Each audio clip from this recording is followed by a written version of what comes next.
not appear in our records. It does not exist.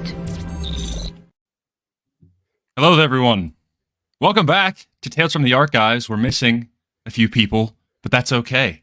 I'm Grayson from Mortis FM. With me are these two guys who have accordingly somewhat curly. Well, your hair's not curly. It's kind of. It's very straight. Very straight. Very thin. Very. Seth is my brother in curly hair. Anyway, how you guys doing? I'm well. How are you? I'm doing great. Good. Good. It's been a little bit since we've properly read a book or begun to read a book for Tales from the Archives. Our last stream was for our What If, which was a great installment. That's on Mortis' Spotify or on any of our YouTubes. So go check that out. But we're here to talk about Star Wars: The Living Force by John Jackson Miller, which is something that we have been. Bro, they already had the $5 off sticker on your copy. That's crazy. Immediately, it's wild. But so funny. It's the $5 off, and then right below it, it says Barnes and Noble exclusive. So like, I guess they can choose whatever the price is, whatever they want. But I guess, yeah, it's cool, man. It's good stuff. Nice that book. It was hardcover. I guess I'll limit if I can clear out my dents you see up there. Mine, well, yeah, I signed up for like a free slip thing when the book came out, and I have John Jackson Miller's signature in the book. Ooh. Yeah, as well as in my copy of Kenobi. Yeah. Let me go get it real quick.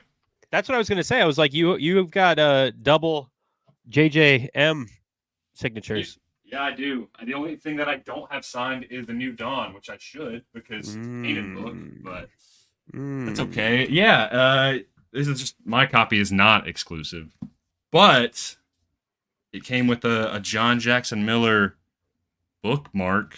Ooh. What? And then I taped this on the inside of the book. Yeah. Ooh. That's not printed. That's a real Sharpie signature right there. Cool. Unless you show us the authentication certificate, I'm just gonna assume you did it yourself. Let me just call John Jackson Miller real quick. Hey, bro, is this real? Sure. Can you fact check this? Yep. Do you remember signing this? He's like, I signed 100 of them. Like, Seth, did you get the hardcover version too? No, I'm an Audible man. Ooh, you're listening. So you you guys listened both to the book. Yes. Okay, we need to talk about listening to the book because I read it and I listened to it while I read it. That's how I do all this stuff, just because my little dinosaur brain does not allow for me to make up the characters' voices in their head in my head. Okay. Were any of those characters from the voices reminiscent of other characters just in any media to you? I heard Johnny Bravo. That's one of them. Yeah. That's so funny you say that. That one. And I was telling Grayson about this. One of the henchman guys at the beginning of the book. Yeah, the one that sounds like a dog. He sounds like Barney from The Simpsons. He talks like this, Homer. Yeah. But he's like constantly growling through it, right? Yeah. Yep. He's like, "Oh my gosh, it's Qui-Gon Jinn." Yeah. Like, these Jedi. No. Yeah. Which one of the goons is it? Is it? It's whatever the Clatoonian is. Yeah. Wongo. Yeah. Wongo. Yeah, oh my god. That's that's funny because like. That's kind of how in my head I am at, because Wongo or like Clatoonians are like bulldog people.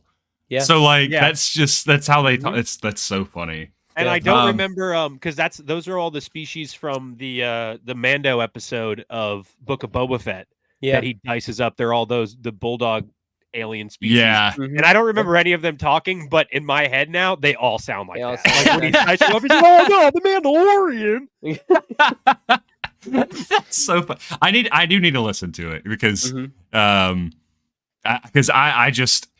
can listen to things like when we did Plagueis.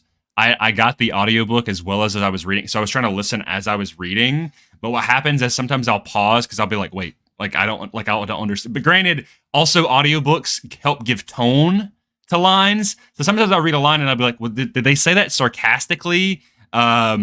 Which is kind of hard to tell sometimes, but I feel like they do a pretty good job in this book. So yeah, before I get into like plot, guys, I apologize. I don't think we made this an announcement, but to anybody who was interested or, reading along or has already read the book, you probably have. I know Will has technically read the whole book already, so Mr. Overachiever, and I'm not. We were planning to go through the first 31 chapters, which is basically like the entire first half of the book. However, I've had a very, what's the word that I'm looking for? Just just an irregular weekend in general. Like I was like, I could have gotten it done, but we are going through chapter 28. I know, 3 chapters before the quota, but next stream where we will finish the entire book.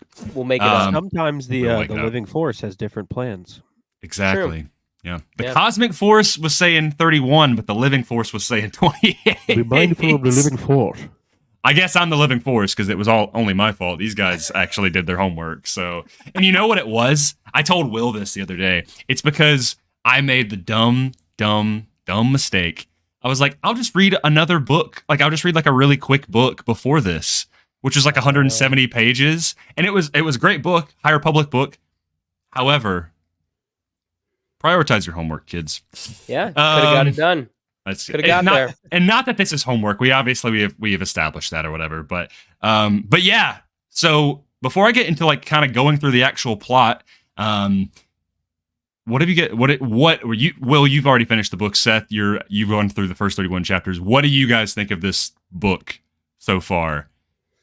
And the first question I have is it better than Dark Disciple? I'm just kidding. Dark Disciple. If you love Dark Disciple, that's awesome. We wish we did as much. Do you want to go first, Will, or do you want me to? You kick it off, Bubba. Okay. So this book is fine so far. I am not a huge fan of the POV kind of style where it's everybody's kind of broken off into pairs, and so you've got kind of 4 or 5 different stories all happening at once. So it always seems like they kind of like leave you on a cliffhanger or just really the most mundane thing ever, and then goes on to another chapter. Yeah. And so I think this book starts extremely strong, involving a certain master and his Padawan. Your breaking up character. Yeah, exactly. My favorite master and his Padawan, my favorite duo in all of Star Wars. So they're on they're on public transit, and they end up breaking up a robbery. That is the best part of the book so far, in my opinion. Robbery is very loose. Yeah, isn't it? Aren't they trying to rob people on the train? They are, but I mean, they suck at it. So yeah, well, that's the whole thing. Yeah. They're very like old cartoon. Like I imagine them in like striped shirts with the stick with the bag on there. Like, we just put your money in the bag. Like they're literally, they later call them, they call like the main villain of the book ends up calling them the 3 idiots. Yeah. Like, yeah. And you're just like, well, they're literally just Star Wars, the 3 Stooges right here. Yep. Like that's what kind of reminds me of like DuckTales villains or something like that. Like Saturday morning cartoons. Yeah. Very animated. Which to be honest, I kind of like, because they're not the main villains, but I do like that they are, at least from what I've read, they're somewhat reoccurring, and there's some really funny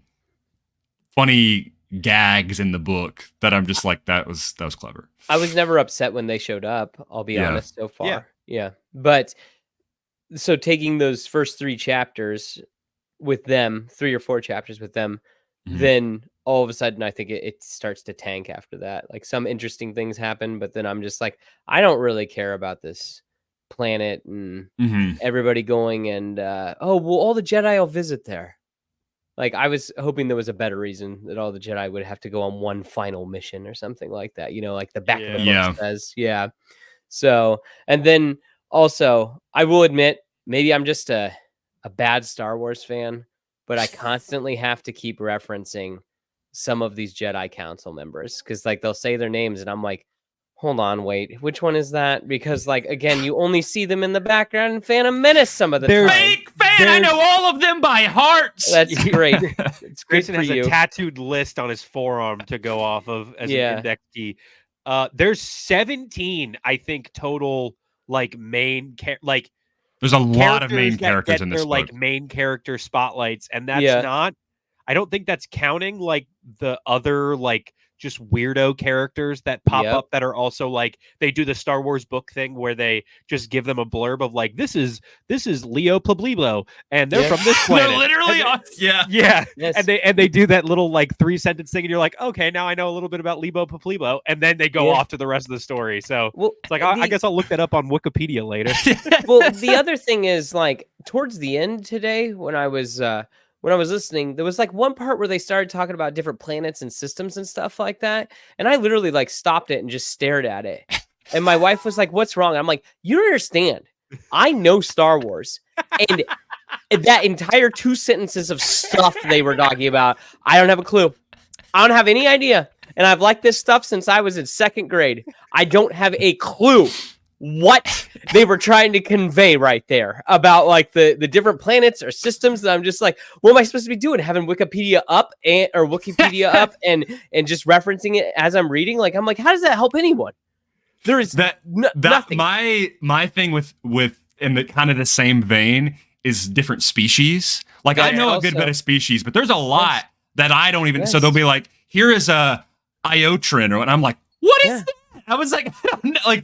I know Twi'leks and I know Keldor. Like I know like the Jedi Council. I know your Rhodians and stuff. But then they'll be like, there was like, here's a random species that I'm just like, I don't know who that. I don't know. So it literally is like I'll go on Wikipedia. I'm like, okay. It's like that character Zalestra that's in it. Like about halfway through, I'm like, who is this? And I go, she's one of those that I had to go on Wikipedia. They say in the big. You didn't know what a Nautilin was? Just not off the top of my head. That I just was like, and I'm like, Fisto, baby. It's Kit Fisto. That like. That was what I was like with her right-hand man. His name's like Burlug or something. Mm-hmm. How they describe him as being like bigger and being like a blue kind of version of her, but he's not a Nautilin. He's a something. I don't know. And Eotrin, I believe, is what he is. And I remember being like, "What?" I was like, "What is that?" I was like, "They have the same head things, but like he's not the same species."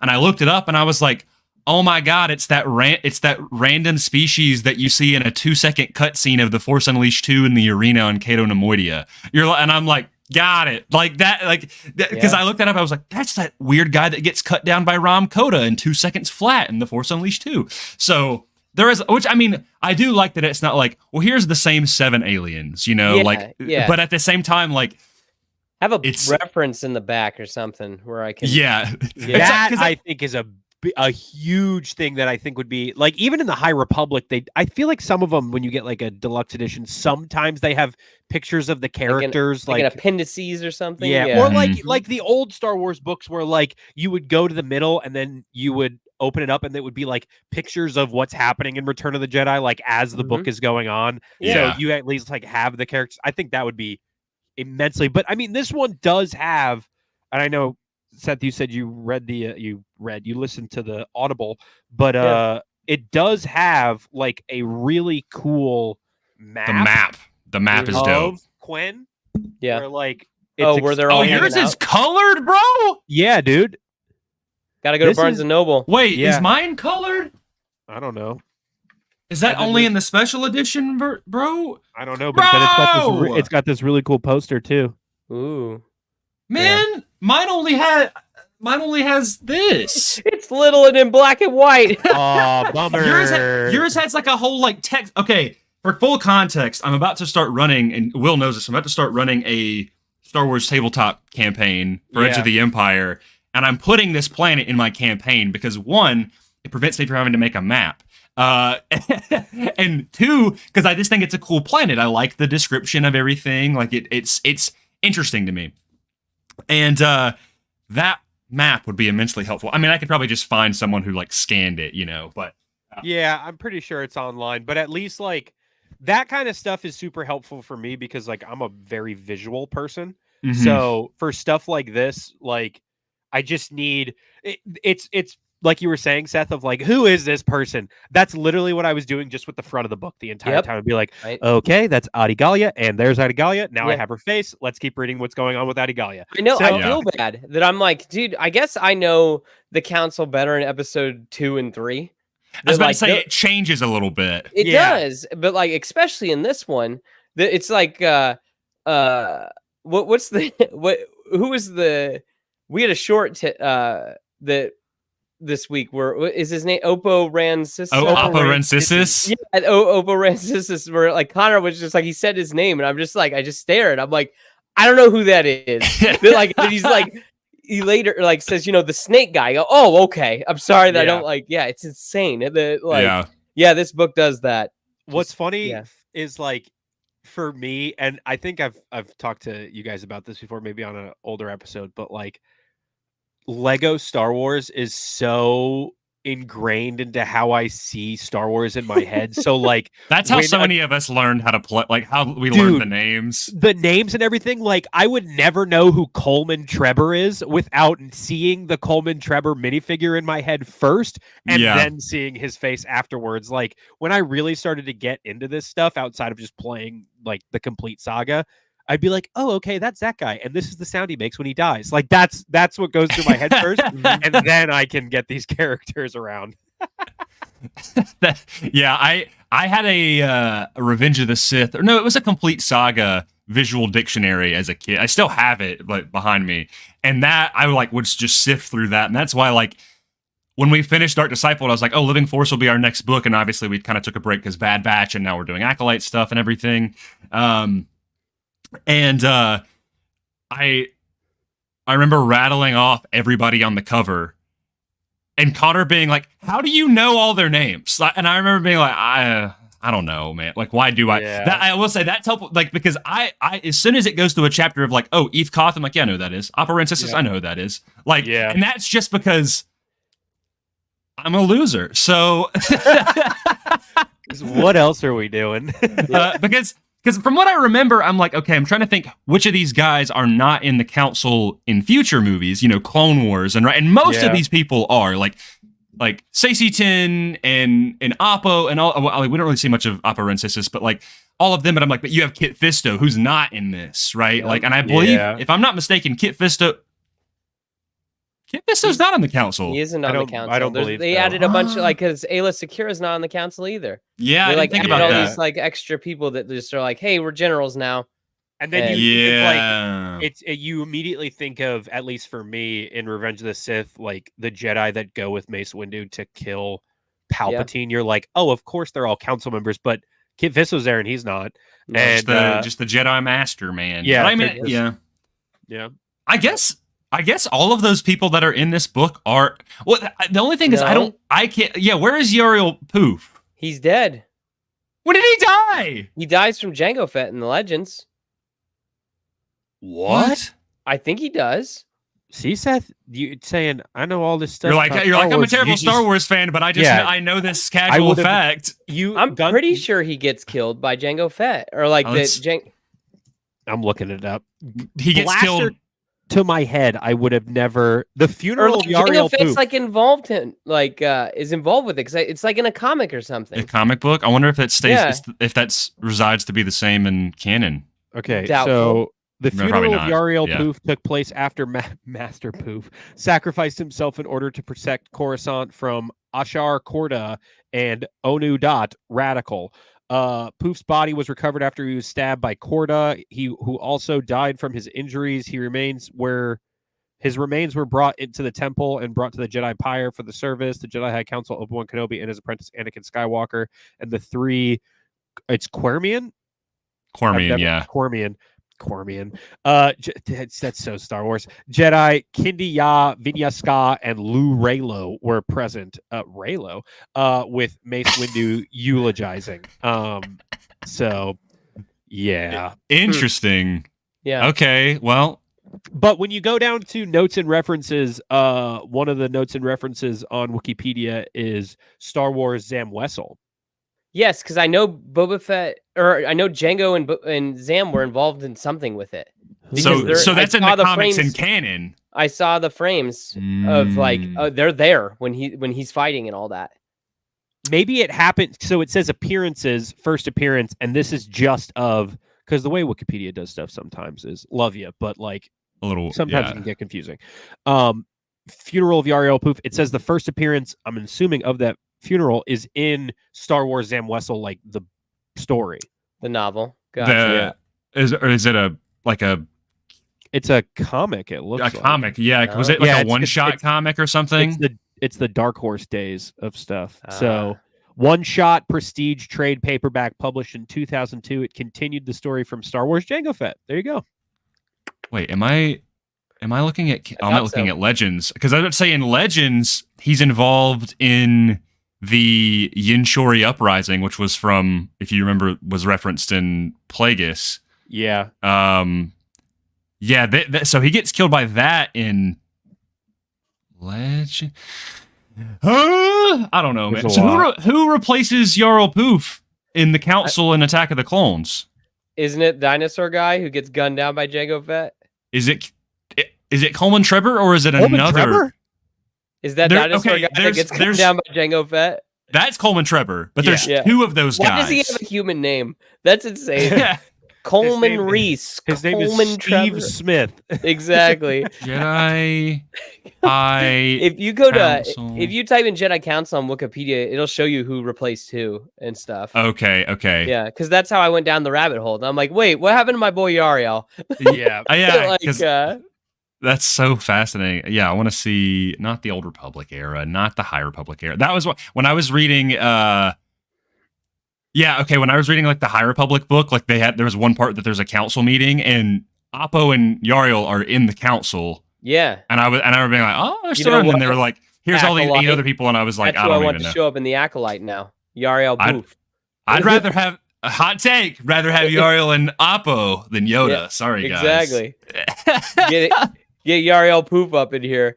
You guys know me. I'd rather have Hu Yang than any of them. I don't care about the Jedi. No, that would be sick too. That'd be sick, man. Maybe they're crafting lightsabers together, like pottery class. That's what I want to see, dude. I want to see the live action building of a lightsaber. And I was talking to Tony about it, and I was like, if they did like the episode was whoever ends up using the red blade, showing that crystal being bled, but cutting between that and a Jedi building their own lightsaber, just the splitting between of seeing the red blade and then seeing the lightsaber being built. I think that would be so sick. That would be cool. Would love to see it. Okay, so I found it. Yeah, I found the list. Jedi High Council and 32 BBY is what's in this book. Yep. Depa, Eth, all of them, whatever. And then in 22 BBY, 10 years later, it's Coleman Trebor. It does replace Yarl Poof. What? That doesn't make any sense. Yeah, how does he replace him if he's dead? So Yarl dies. Coleman takes over at some point. And then Obi-Wan takes over after that. But what I'm really getting thrown off by is that in the bottom right, it mentions that Depa Billaba is part of the council. But then when you go to the 22 BBY, where like the Obi-Wan and Coleman stuff is mentioned, it says Depa Billaba and Kit Fisto. So Kit Fisto is part of the council. Look, dude, everybody's able to sit on the council except for Anakin, and that's the whole problem. And that's right there. That's the one rule. Because I understand now. After Attack of the Clones at some point, and I remember this is explained in the Kanan comic, Depa steps down from the council. She leaves the council because she gets in this big injury where she's put in a coma for like years. And so Kit Fisto takes over for her. Huh. Anyway, we're getting into the deep, deep lore of the Jedi High Council. I mean, you have to, because there's literally 100 Jedi in this book, and they all get their own shine. That's what I think the thing is with this book, and it's funny that you guys say, like, comparing it to like the animated vibes of a lot of this stuff is like it felt very like one season of Clone Wars to me, or like an arc in the Clone first Wars. season. Yeah, where you just keep pulling out characters and being like, for 20 minutes, you're going to learn all about Yariel Poof. And then next week, and then they'll end and like a clone trooper will be like, well, I guess I got to fly to planet whatever to go meet with Jedi Master, blah, blah, blah. And then the episode will end and then it'll pick up at the next person. Like they're all intertwined, but they're little vignettes. That's what this book felt like. It felt very Clone Wars to me of the way those first seasons were set up.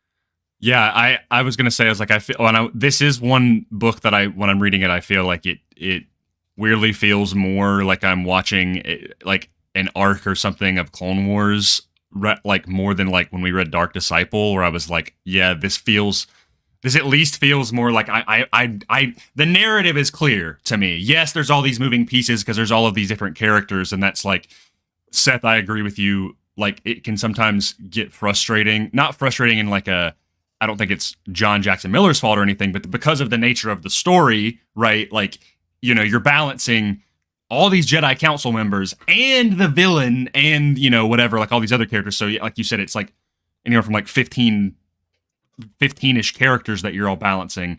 But what I will say is like, almost all of them I've enjoyed reading, because what this book does really well is all of the council members have feel like very distinct personalities. And I really, really like specific, like the duos that they pair up with people. Like I really like, you know, Stacey Tin and Plo Koon. I love them. Like like reading about them, of like how Stacey's kind of a grumpy old man a little bit, where he's just like, he's very kind of stoic.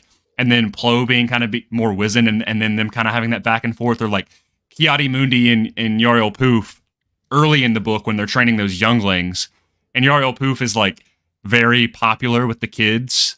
And Ki-Adi-Mundi's like, just like, you know, just kind of is like gives up or whatever. Yeah. And he's like making fun of like Yarael Poof for not being able to wear hand-me-down clothes. And then he makes fun of Ki-Adi-Mundi for having a cone head. Like he literally does and they're just like laughing about it. So I was like, there was so many times in the book where I was like cracking up, but I was like, this is entertaining to me. Like, this is really like, it's nice to be able to have like a book about like these background characters. Cause that's really what they are. Yeah. And be like, oh, like it's good to have personalities rather than just be like, you know, kind of empty canvas faces.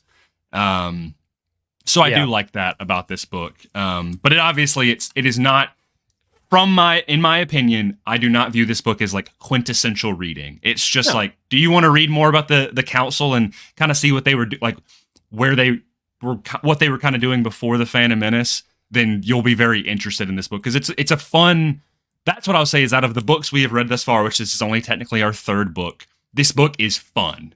You know, that's what I think is the most enjoyable about it. It's not like Plagueis is very like. It's kind of like the antithesis to this book, where it's like, yes, I mean, I had fun reading Plagueis, but it's not like, and it's not trying to be like, here's this fun story about the Sith. It's like, here is the rise of the Sith and how they've infiltrated and how it ties in and everything, you know? Well, there's a huge difference between like, because I think that one of the things is like, yeah, the slice of life, like fish out of water stuff is fun, but like, a lot of the characters are just doing that throughout the book. Like, there's really only one that's really like, for lack of a better term, that's in any real like peril or anything like that. Yes, exactly. So, and she's kind of what she's been my favorite thus far. She's the only one that has a real story. Yeah. She's the only one with really a story. I mean, again, Qui-Gon and Obi-Wan are at the beginning. I don't even know where they at.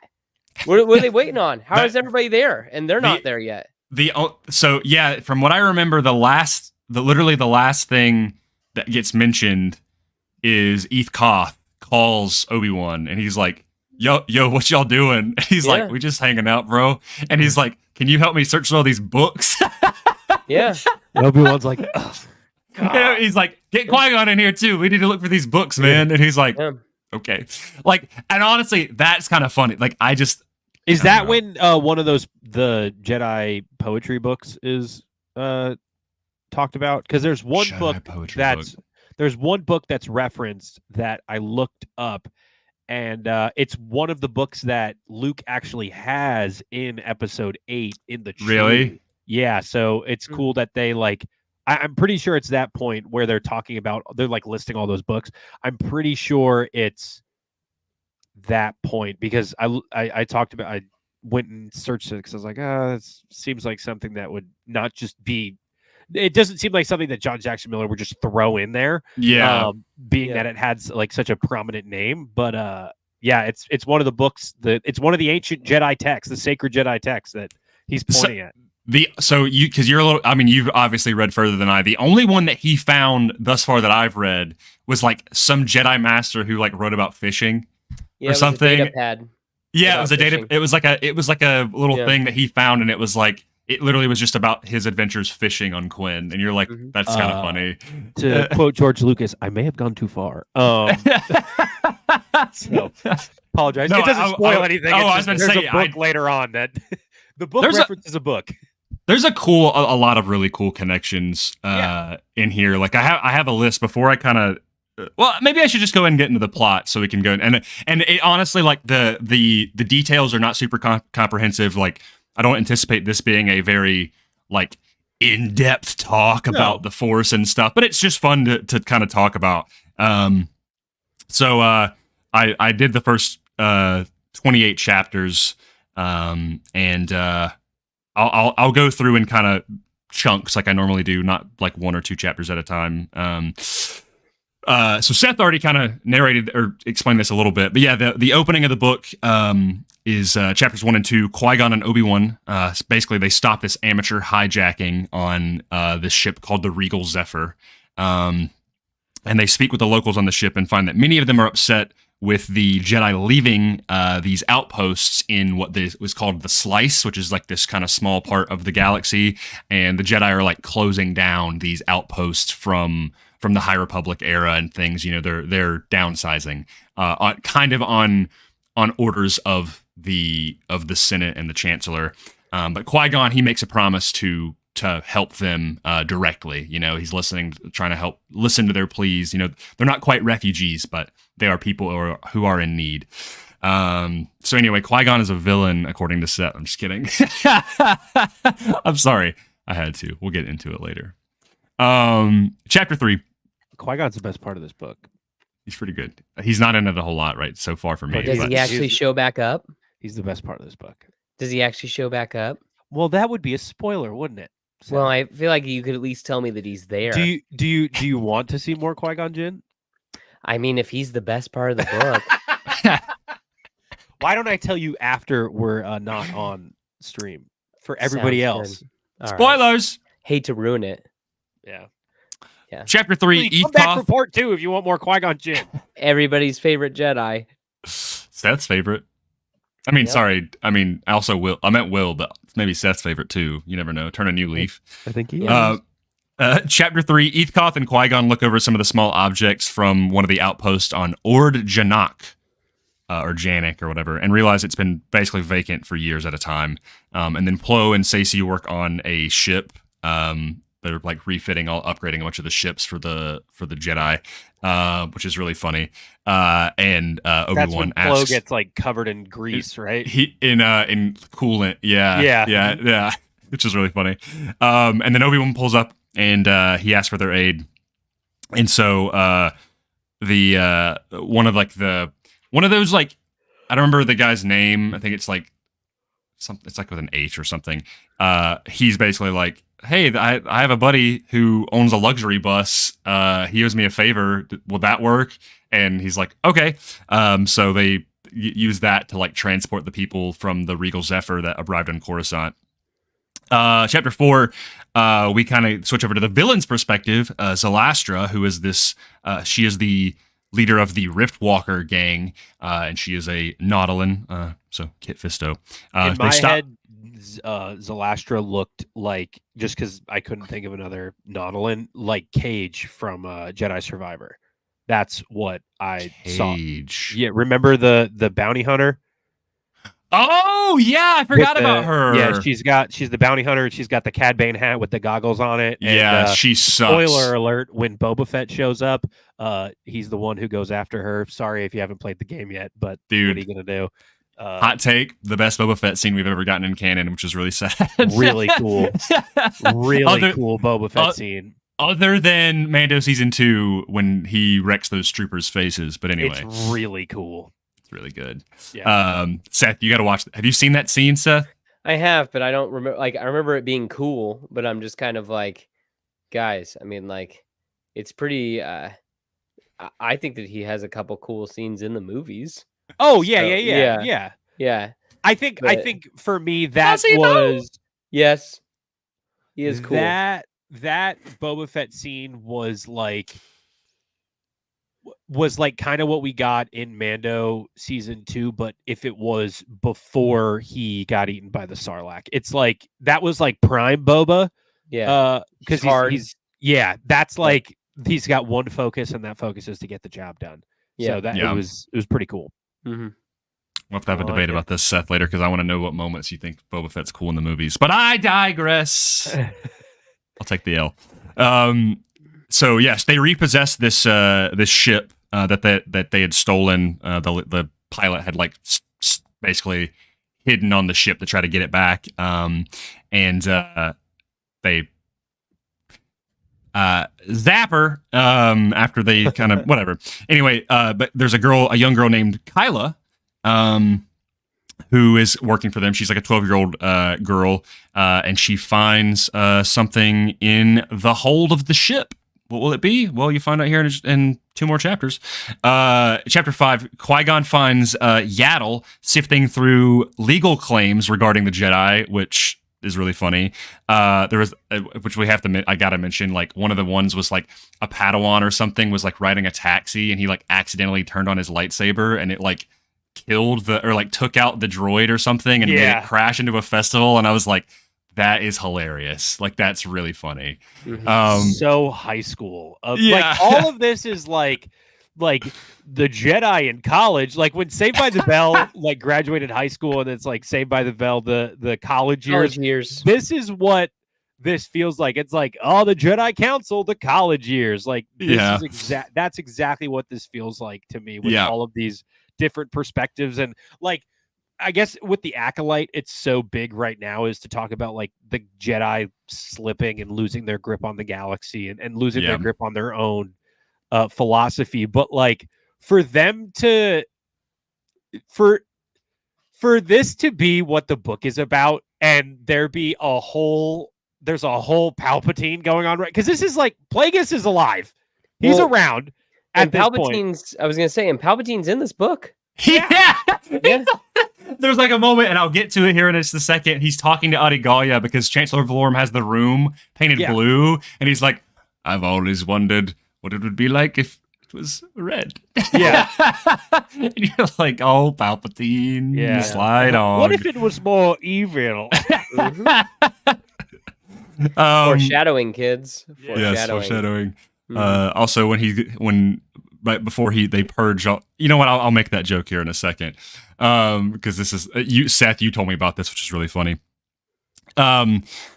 So yeah. Anyway, finds Yaddle. She's sifting through all those legal claims, and then he stops by the Senate building where Chancellor Valorum and Palpatine and Adigalia and Yoda are dealing with a bunch of monotonous requests. And this is just. Well, let me finish this last chapter, and we'll talk about these first six chapters, because there's some funny stuff. And then chapter 6, back to Zalastra, the 3 very dumb bandits that tried to take over the Regal Zephyr, the Lobber, Wongo, and what is the other one's name? Gore. Yeah. They attempted to hijack the ship. After they got dropped off by Qui-Gon and Obi-Wan on some random planet. Actually, you know what's funny? It's called Randon, not random. It literally, the planet was called Randon. Yeah. And they got dropped off there, and they got stuck in one of the vats, like the acid vats that the ship was carrying. Mm-hmm. And so Zalastra begrudgingly hires them, like if they tell her everything that happened, even though she fully expects they'll die, like on the very first mission that they go on, because they're kind of bums. But then Kyla is sent to go investigate the Regal Voyager facility, which is the owner of these Regal Star Lines. And interestingly enough, this is never followed up on. Maybe it is followed up on. I don't know yet. Apparently, Kyla investigates, at least in the chapter I wrote, investigates files on the Jedi, but that ends up not being true later on. So I don't know what that was about. First 6 chapters. This is a lot of very funny setup for the book. You're getting a lot of and we're going to get more into it, a lot of the kind of perspectives. I mean, we got to talk about Seth. You mentioned it like a while back when they're in the office talking about the boots, bro. Yeah, like the boots that they're like these boots are ugly. It's like one of my favorite moments. It's so funny. Where they're like, we're not wearing those. Yeah. You want the Jedi to wear these? It's basically like the Jedi got a brand deal. And and the whole thing is it just shows how like intertwined they are into everything. And it's like, well, no wonder that like the Sith were able to get under their to go under their noses and stuff like that, and just sit like and just hide in plain sight, because like they're dealing with all kinds of bull. I mean, they have to like, again, shoe deals. Really? Yeah. Literally, they're Nike Jordan brand. They're like, we're more of Adidas people, really. Yeah. You know, it's. I mean, it's Adi Gallia is constantly on that data pad, like she's just like a secretary at all times. She's like, they, like you said, it sets up that they are basically at the beck and call of the Senate. Which later on we get a moment where they're kind of like, hey, screw the Senate. We're gonna go do this thing because we want to. You know. Yeah. Which is a breath of fresh air, considering I know a lot of people's critique, like, and I'm not trying to get into too much acolyte talk, but a lot of people's critiques is like, oh, we see the Jedi so much being, you know, not great. Or like would you rather see him doing paperwork? Yeah. And it's like, at least that this book, The Catalyst, is like, yeah, they're kind of being bums right now, but then they finally get up and do something, which Qui-Gon is the one to challenge them on, which is good. I really enjoyed that. Like, obviously, I love Qui-Gon Jinn, but like, I really enjoyed that Qui-Gon was used as the catalyst for all this, because it's such a reverse of what happens in The Phantom Menace, where like nobody wants to listen to Qui-Gon Jinn about Anakin, and this is when he goes to the council and he's like, hey, look guys, why don't you help some people instead of just sitting up here and working on your ship and talking about boots? Why don't you go actually help some people and be mindful of the living force, the actual living people in the galaxy, rather than just sitting up here in your That's what this book does really well. Is really defines, like, because I really thought about it. It's like, what is the difference between the cosmic force and the living force, you know? And this book does paint that in a nice light of like, the cosmic force is, you know, it's what Qui-Gon says, where he like believes in the balance of he's like always be mindful of the future but not at the expense of the present. You know, where it's like these Jedi are so caught up in like, oh, we got to do these really big things that they forget about the little things. And honestly, I wanted to say this when I was reading it last night, is I'm a very big Superman fan. And one of my biggest thing that I love about Superman is when, you know, obviously he fights Doomsday and these big galactic earth-shattering threats, right? But like some of the best stories, my favorite stories with Superman is when he's just helping the old lady across the street. You know, getting the cat out of the tree, or, you know, just stopping a small robbery, or shaking a hand, you know, and throwing a baseball with a kid. Just being like, to show like, hey, I'm not this, you know, this force of nature. I'm a person and I'm here to help. Yeah. And that's kind of what, like, because I am a Jedi fan, and like, you know, we really are so used to seeing them fighting wars and, you know, getting caught up in the dogma, which is even referenced in this, but like, to at least make the, you know, the catalyst of this book, and especially with Depa Billaba, like she's just trying to help. We haven't got to that yet, but she's just trying to help one person, being this little girl. Even more why she's even doing that. Yeah, that you'll figure out why she even like went to go do this. Do you know why she was even there to begin with? Because one of the students she trained got killed. Yes. Got strangled or got killed, and they didn't know what happened, right? Yep. And so, that's why she was there to begin with anyway.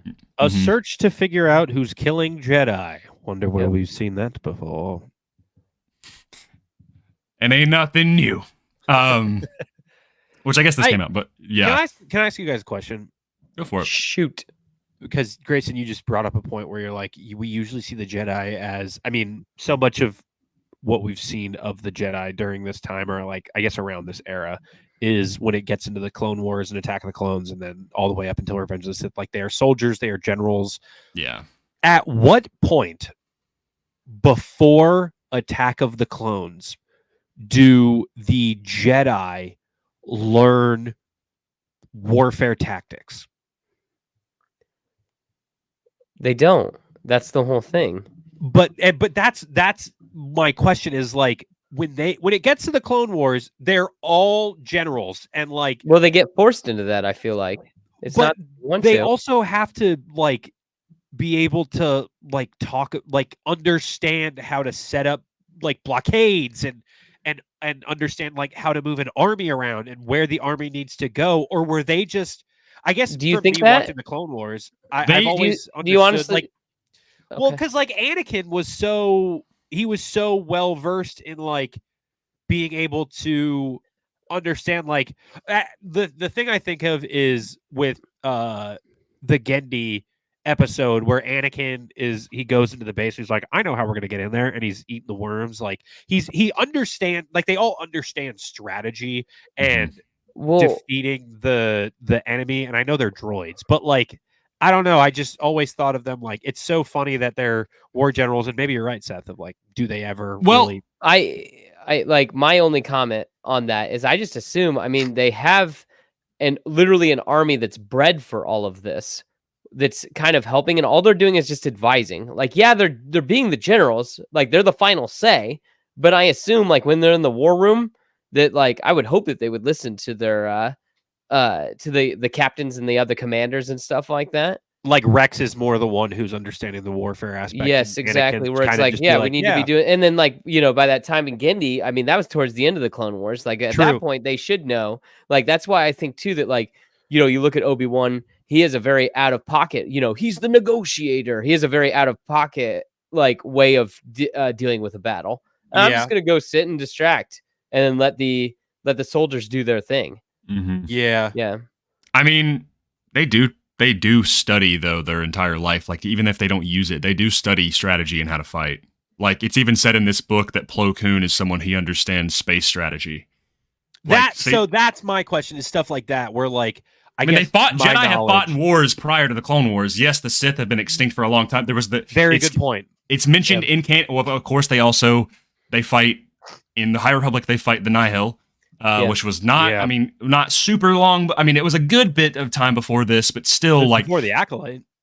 It was before the Acolyte. Yeah, it's like 230 BBY. So currently, literally like which 200 years before this.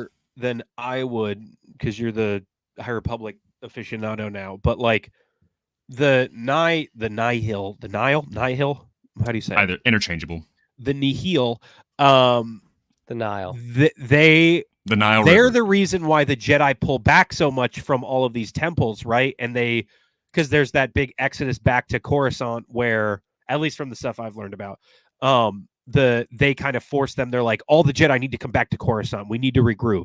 And a lot of these temples are abandoned, which is why it's cool to see the one that we saw in the Acolyte where they go off to that one. But stuff like the one in this book, it kind of seems like, at least from that perspective, where they really never picked it back up of like, we're just going to take a break and we'll be back soon.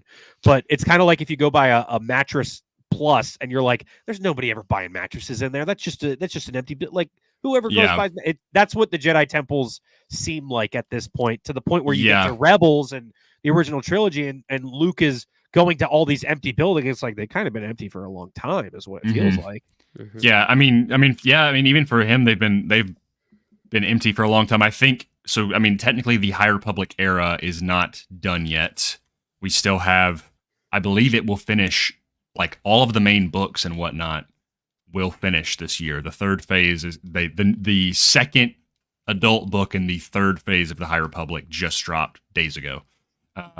Which they still consider the Acolyte the High Republic era, at least the marketing they have. They do. It's like the very end of the High Republic era. It's also interesting because there's some debate with like the opening crawl of the Acolyte. They're like, oh, the Jedi have been at peace for hundreds of years, and it's like, well, we're gonna forget about the psychopathic drug pirates that blip around space and wreak havoc and rip ships apart. But that's fine. But I mean, like in terms of like actual wars, like they haven't been in a war since I think there was in in the High when Republic the books they mentioned fall. When the space station fall. Yeah, Starlight Beacon, that was a big blow. I mean, even then, like in Light of the Jedi, it's Oppo and Yarl mention this, like the Great Sith Wars and the Jedi Sith War. Like those are things that are directly mentioned. So like, it's one of those things where they're always ready, but like it's, you know, how actively are you using it? I guess. I guess for me, I think of like if like somebody's like, okay, I'm going to go to the Naval Academy, or I'm going to go to West Point, and they're sitting in there in like strategy class. I've never thought of like a Padawan being like, okay, this is like, I have meditation from 10 a.m. to 12 p.m. and then I have to go eat lunch, and then I have to go to space strategy starfighter, whatever it is, technique class. I've just never thought of it that way. I've always been like, it's not really ever, at least from what I know of Star Wars, I'm like, it's not really ever mentioned where you see them like becoming that. Training. But but I guess maybe in the Clone Wars, all the children are kind of like, because Ahsoka, they're kind of thrust into that and they learn as they go. So it's the thing is like, the Council and all the Jedi Masters, I mean, they were trained to know that stuff, but then now they are training the kids to that's all they do. Which is a good cool question, in the beginning of this book, where Obi-Wan, you see Obi-Wan as obviously younger, kind of where he is in Phantom Menace, but like seeing him and Qui-Gon team up and being like, you don't want to mess with him. He's pretty scary with a lightsaber. Like that kind of stuff. I thought was even very cool. They were saying making them think that like it's these this horrible which I think is honestly it's like weirdly like scared straight, which I think is funny. He can move stuff with his mind. Like they're like like later on they're like, oh my god, he can turn us into a tree, and they're like, nothing's worse than being turned into a tree. You're like what are you talking about, dude? It's very like Star Wars droidsy, or like the Ewok show humor at times in this book, which is it's a good and a bad thing. It's different when it's funny that our first book was Plagueis, thinking about this happening at the exact same time of like how dark and to use the word strategic again, like Plagueis is being, and how the secretive and how it's evil and it's dark, but you're invested, where that felt more like an HBO show. This is more like Cartoon Network. Yeah, you know definitely. I mean? Yeah. Definitely. Also, I got curious because I get really hung up on these little things. I don't think it's mentioned again, but when Zalastra asks Kyla to go back to keep doing the same job that she's been doing at the Regal Voyager facility to get these crates, or the briefcases, the briefcases, she does say, while you're there, see if there's anything in the files on the Jedi. I don't want them nosing around, but I don't think Kyla ever does that. I think because she's like 12, because like as soon as we find out, like she gets that case and she's like running out as like blaster people are like shooting at her and stuff. So so I don't think that ever happens, but I don't know. Plot thread abandoned, I guess. That's fine. But yeah, well, kind of ruin it though. It ruined the whole secret that Depla's, Hotwire. Is that what she is? That's her name. Hotwire, her Transformer's name. Yeah. Hotwire. Yep. Roll out. Yeah. Yep. I want to know what she looks like right now, because obviously she's not wearing Jedi robes, but like I want to know. She's like a helmet and goggles on, is what she says. Yeah. I want like what Seth was talking about with the way characters look. I want like that version where somebody just draws it and we see what Depa Billaba looks like at this time, because that's probably sick. You know what I mean? Yeah. That's probably very cool the way she looks as this undercover agent. I was gonna say. Depa is probably the one that that I am enjoying the most in this book, because yes, Seth, you're right. Like it's the most kind of traditional narrative in a way. He's the only one that gets a plot. Everybody else is like carrying ice, side quests. Yes, it all feels like side quests. Do we have enough chairs for the party? Exactly. It's like we need to order a lot of food. No, you don't understand. A lot of food. Yeah. We're gonna be giving it away. Know how Jedi eat. Ice is a flavor, idiots. Yeah, it's just funny stuff. All right, that's cute, I guess. But I see. Honestly, like once I got into, I was like, "This is like I do love this," but it's that like TikTok sound or whatever it is of like someone like, just like la-di-da-di-da, like it's like some ballerina song, and then it's like cutting to another person and they're like running around like super frantic, and that's like, it's like the Jedi Council are like, whereas Depa Blabba's like, it's like freaking out, shit. Yeah. But yeah, that's the first 6 chapters. Is there anything I was gonna say we haven't got to her quite yet, but what I will say is I do enjoy that what Depa is doing is kind of what stuff that Kanan does later on, where he's like kind of in the criminal element, the underworld, like, and I haven't read all of New Dawn, but like he's kind of doing stuff like that where he's just trying to blend in and be kind of the everyday person, and he applies those those tactics then later on to helping the rebels and stuff in Rebels, where he's, so like we'll get to it in just a second. This section here was probably my favorite part in the book, but we'll get to it in like a couple more chapters. Chapter 7, there's the scene where Ki-Adi-Mundi and Jarl Poof are teaching the younglings, and they banter, and I think it's really funny. And then Obi-Wan asks them to kind of help donate supplies to the people of the Regal Zephyr. And him and Qui-Gon are like going around asking about a council meeting, like, yo, when y'all meeting next? Can we get a meeting, please? And then Qui-Gon and Mace speak. And Mace is like meditating about the future. Really good line there about threads. Which I'll bring up here in a second. That on one of my Instagram posts. Did you like that? Did you like that? And then and so that's when Mace is like, he's sensing the future, and he kind of picks up some things about Depa, who's on a mission, and that's when we transition over to her, where she's undercover on Keldween, and she drops off Kyla at the Regal facility before being summoned to a council meeting.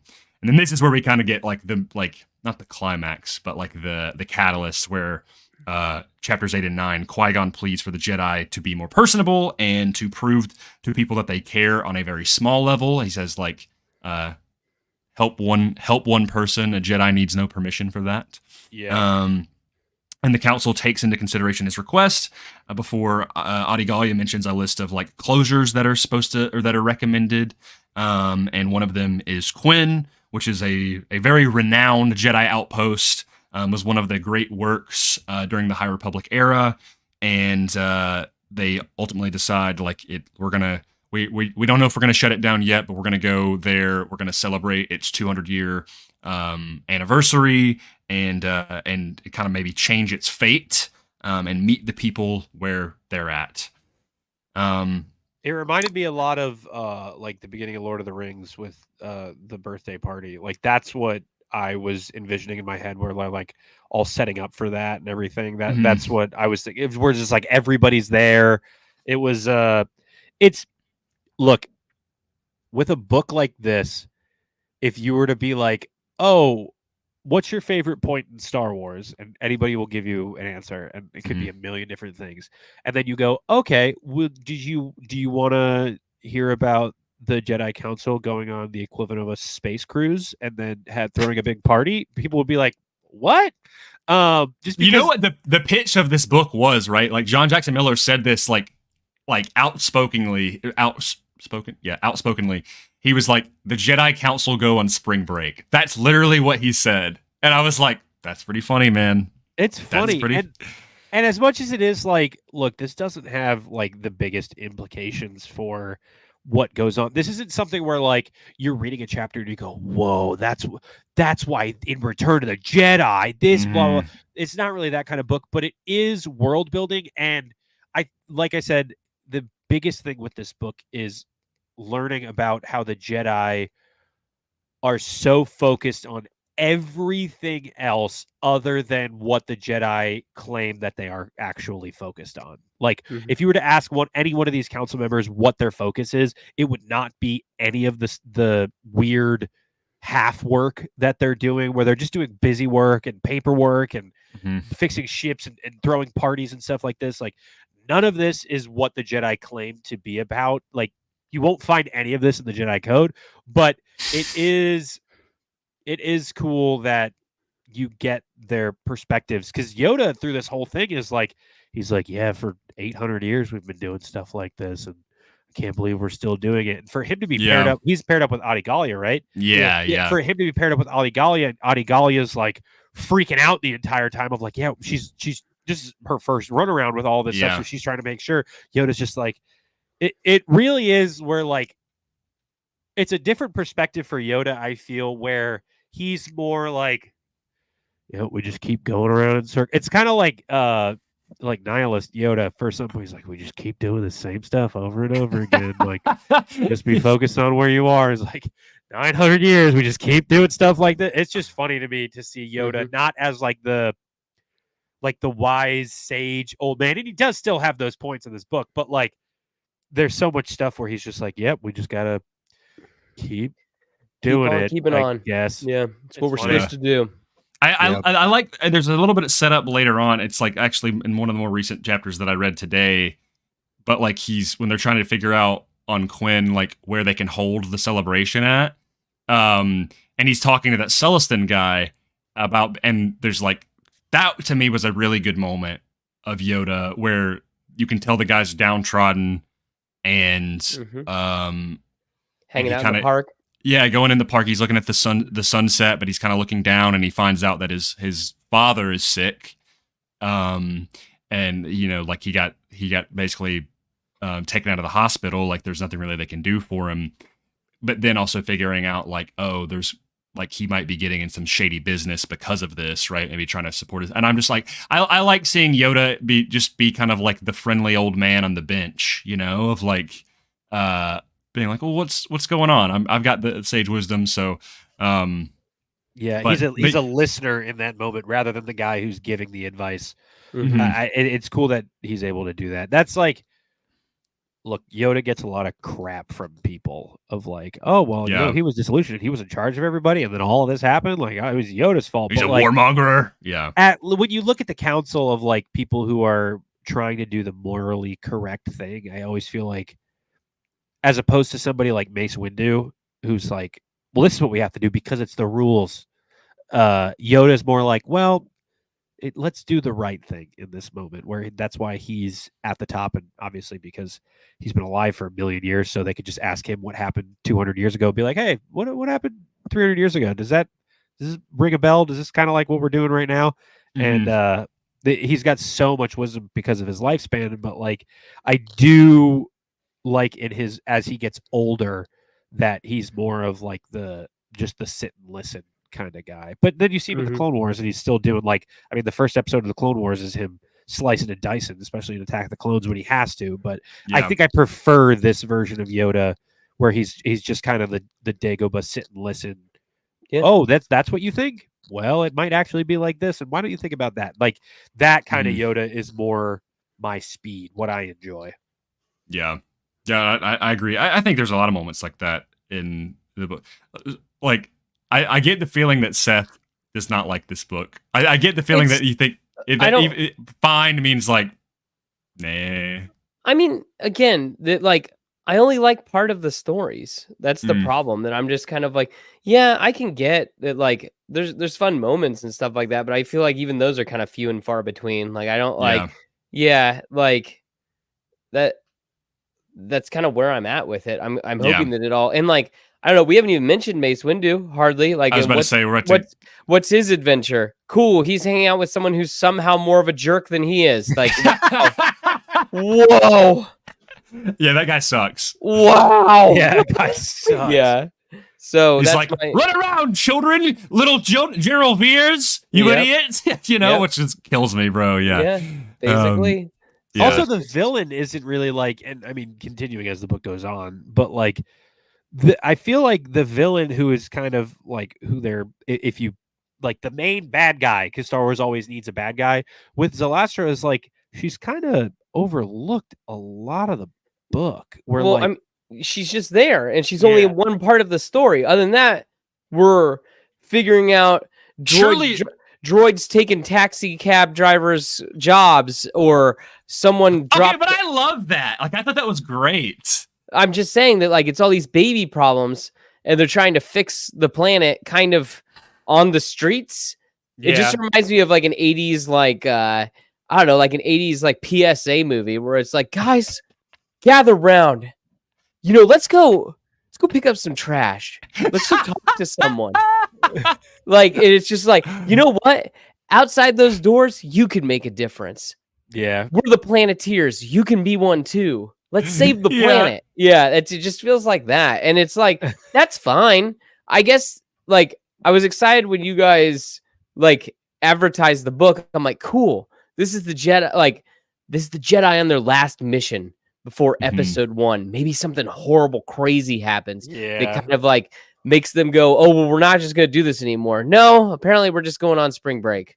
And granted, I know we haven't read the whole book yet, but, like, yes, I haven't though. I haven't yeah, we haven't gotten that far, so I can only make some judgment. But no, instead we're gonna have women that are they're gonna act like they're hitting on Ki-Adi-Mundi to get their husband to acknowledge her again. That was so funny, bro. Is it though? It's like, I mean, like, I'm like, it's fine, but just. It's funny that it's Ki-Adi-Mundi, considering that he has like 16 wives or something like that. That was only in Legends. Yeah. That was only in Legends. But it is funny that like, because that's what I think of when I'm like, oh, of course they're hitting on this guy. It's like, oh, why does he have 16 wives in Legends? Because his species is dying or something. So they're like, so he's like, oh, you got to get in there and do your thing. Yeah, they're like, whoa. I know we can't have attachments, but like, yeah. We need a couple more Ki-Adi-Mundis running around out here. I gotcha. Yeah. I think, and then he's doing his part. The canon, they were like, we're not gonna do that. Yeah, that's a little weird. I will say, when Grace, before you hopped in, we started. Seth, I'm sorry, guys. No, go ahead. How do I'm asking a question because what? How do I turn you guys down a little bit? How would I do that? In like the settings? You would go to settings. I'm sorry. I think you would go to settings, click audio, and then no, you wouldn't do that. Nope. Would I just turn it down in my like just my speakers? Yeah. Like I mean, you got headphones in. I would do it. Yeah. I would probably just do it from the headphones. I wish I could. I think if you like go to the speaker, is it a Mac or is it a PC? It's a Mac. Or IT Tales of the Archives. I'm sorry, guys. Oh, that's okay. I don't care. System if you go to top right, if your Mac looks the same as mine, and you go to the 3 little dots. Yep. Well, I don't know what your Mac looks like, but if you go to like where you switch the sound, there's a slide bar, and you can scroll it down, just like the overall audio. I don't see that. I'm gonna go into system preferences and see if I can do something. I'm sorry. Or you could hit the magnifying glass and then just type in sound. Stop yelling, Will. You too, Grayson. Thank you, Tony. Sorry, guys. We've been low-key also ignoring the chat. Oh yeah, I guess we could talk about chat while we do. I'm sorry, guys. Hey, we're locked in. Eric G's here. Metroplex Asylum's here. JT's here. Hey, JT. My name's Jeff. What's up, dude? Let's see. Ordinary's here. What's up, dude? Meredith says I cannot get over how Yariel Poof is a real name in Star Wars. Yep. Everybody's favorite Jedi Council Glup Shido. Cole is here. Lex is here. What's up, dude? What up? Oh, dude, we got all the homies in here. How about that? It's just one big joker. Yeah, he's funny. Tony, he said it's not my fault. My name sounds like the end of a magic trick. That's not from the book. That's from Robot Chicken, isn't it? No, it's from the book. Really? Yes, he says that. Oh, so everybody's on the Jedi Council, huh? It's all I think of is his voice is like, ooh, do or do not listen here, Yoda. That's all I hear. Sorry. Voice cracking, dude. Oh man. I'll go through the next couple chapters while if you're figuring that out. I'm sorry, I can't figure it. It's fine. Whatever. I'll get to it. I'll get. Is it plugged in directly? Plugged into my mic. Oh, you can just turn it down on that. I think there's a little front. Myself down? No. Oh. Do it again. Now talk. Hello. Hey. Oh, that's so much better. Wow. Sorry. There you go. Okay, cool, guys. I'm sorry. I realized it was plugged into your Yeti, and I was like, oh. Well, okay. Oh, that's so much better. Anyway, okay. So that's like ears are ringing. He's like, I hate this book even more. No, when you hit those high notes, man. With my operatic Celine Dion vocals. Goodness. Sorry, I was so loud. Yeah, exactly. So we pick back up after they decided to go to Quinn, or chapter 10. And so Depa, this is, oh no, this is not my favorite chapter, but this is later on. Oh, look, plot. Yes. Here's what I will say. I do think whatever is happening here will tie back. I just think it's taking. Mace Windu's gonna go save her. I mean, he's like trying to figure out where she's at, and then he's gonna be like, "This party's over," and she's gonna be like, "I don't have any hands," and he's like, "Now you don't have any hands," and then, dude, I'm not gonna lie. When later on, when they do reveal the whole hand thing, I thought it was gonna be Mace Windu who did it, and I was like, but they didn't say that. Unless it is, we don't know. But I don't think so. But yeah, so she rescues Depa rescues Kyla from droids that end up finding them. So they drive away. They go to her little hovel where she drops off one of the cases, which is what these kind of electromagnetically sealed, unscannable cases that Regal Voyager uses for certain passengers or whatever for very high profile items. But it's completely empty. And so the council, we hop over back to the council. They prep to go to Quinn, but some have business to attend to beforehand, so they're kind of all getting there at separate times, you know. But Mace is like, I'm gonna go find Depa because we haven't heard from her. She should be wrapping up her job soon. I'll meet up with her. Chapter 11, Oppo arrives on Quinn. And he kind of is going over its history. He has a lot of attachment, a lot of sentimentality to this planet. And he finds that the planet is definitely not doing great. It's a lot worse off than when he last saw it. Some more air pollution and, speeders are kind of lying around and stuff. It's not like it's just like this apocalyptic wasteland, but also it ain't great. It reminds me of Frog Lady's planet. In Mando. Yeah. That's where my mind goes to. Yeah. What planet was that? I don't remember. It's where Bo-Katan and I remember. Reeves and Axe Wolves, they're all hanging out. Yeah. Mm-hmm. And they infiltrate that one ship. Yeah. Yep. But anyway, Oppo goes up to the temple. What is called Sanctuary Mount. It is on the I believe called the Citadel Key. So basically there's all these islands that are on different keys. And he finds the keeper by a person named Seneschal, or their title is it Seneschal or Seneschal? How's it pronounced? Seneschal? I think it's Shoal. Seneschal? Okay. Seneschal Vo. And I have something written down about him in just a second, but I'll bring it up later. And he and basically Oppo's like, hey, the council's coming. Let's get ready. And he's like, let's go. That's what happens there. And then chapter 12, we go back to this is my favorite chapter currently. I was very invested.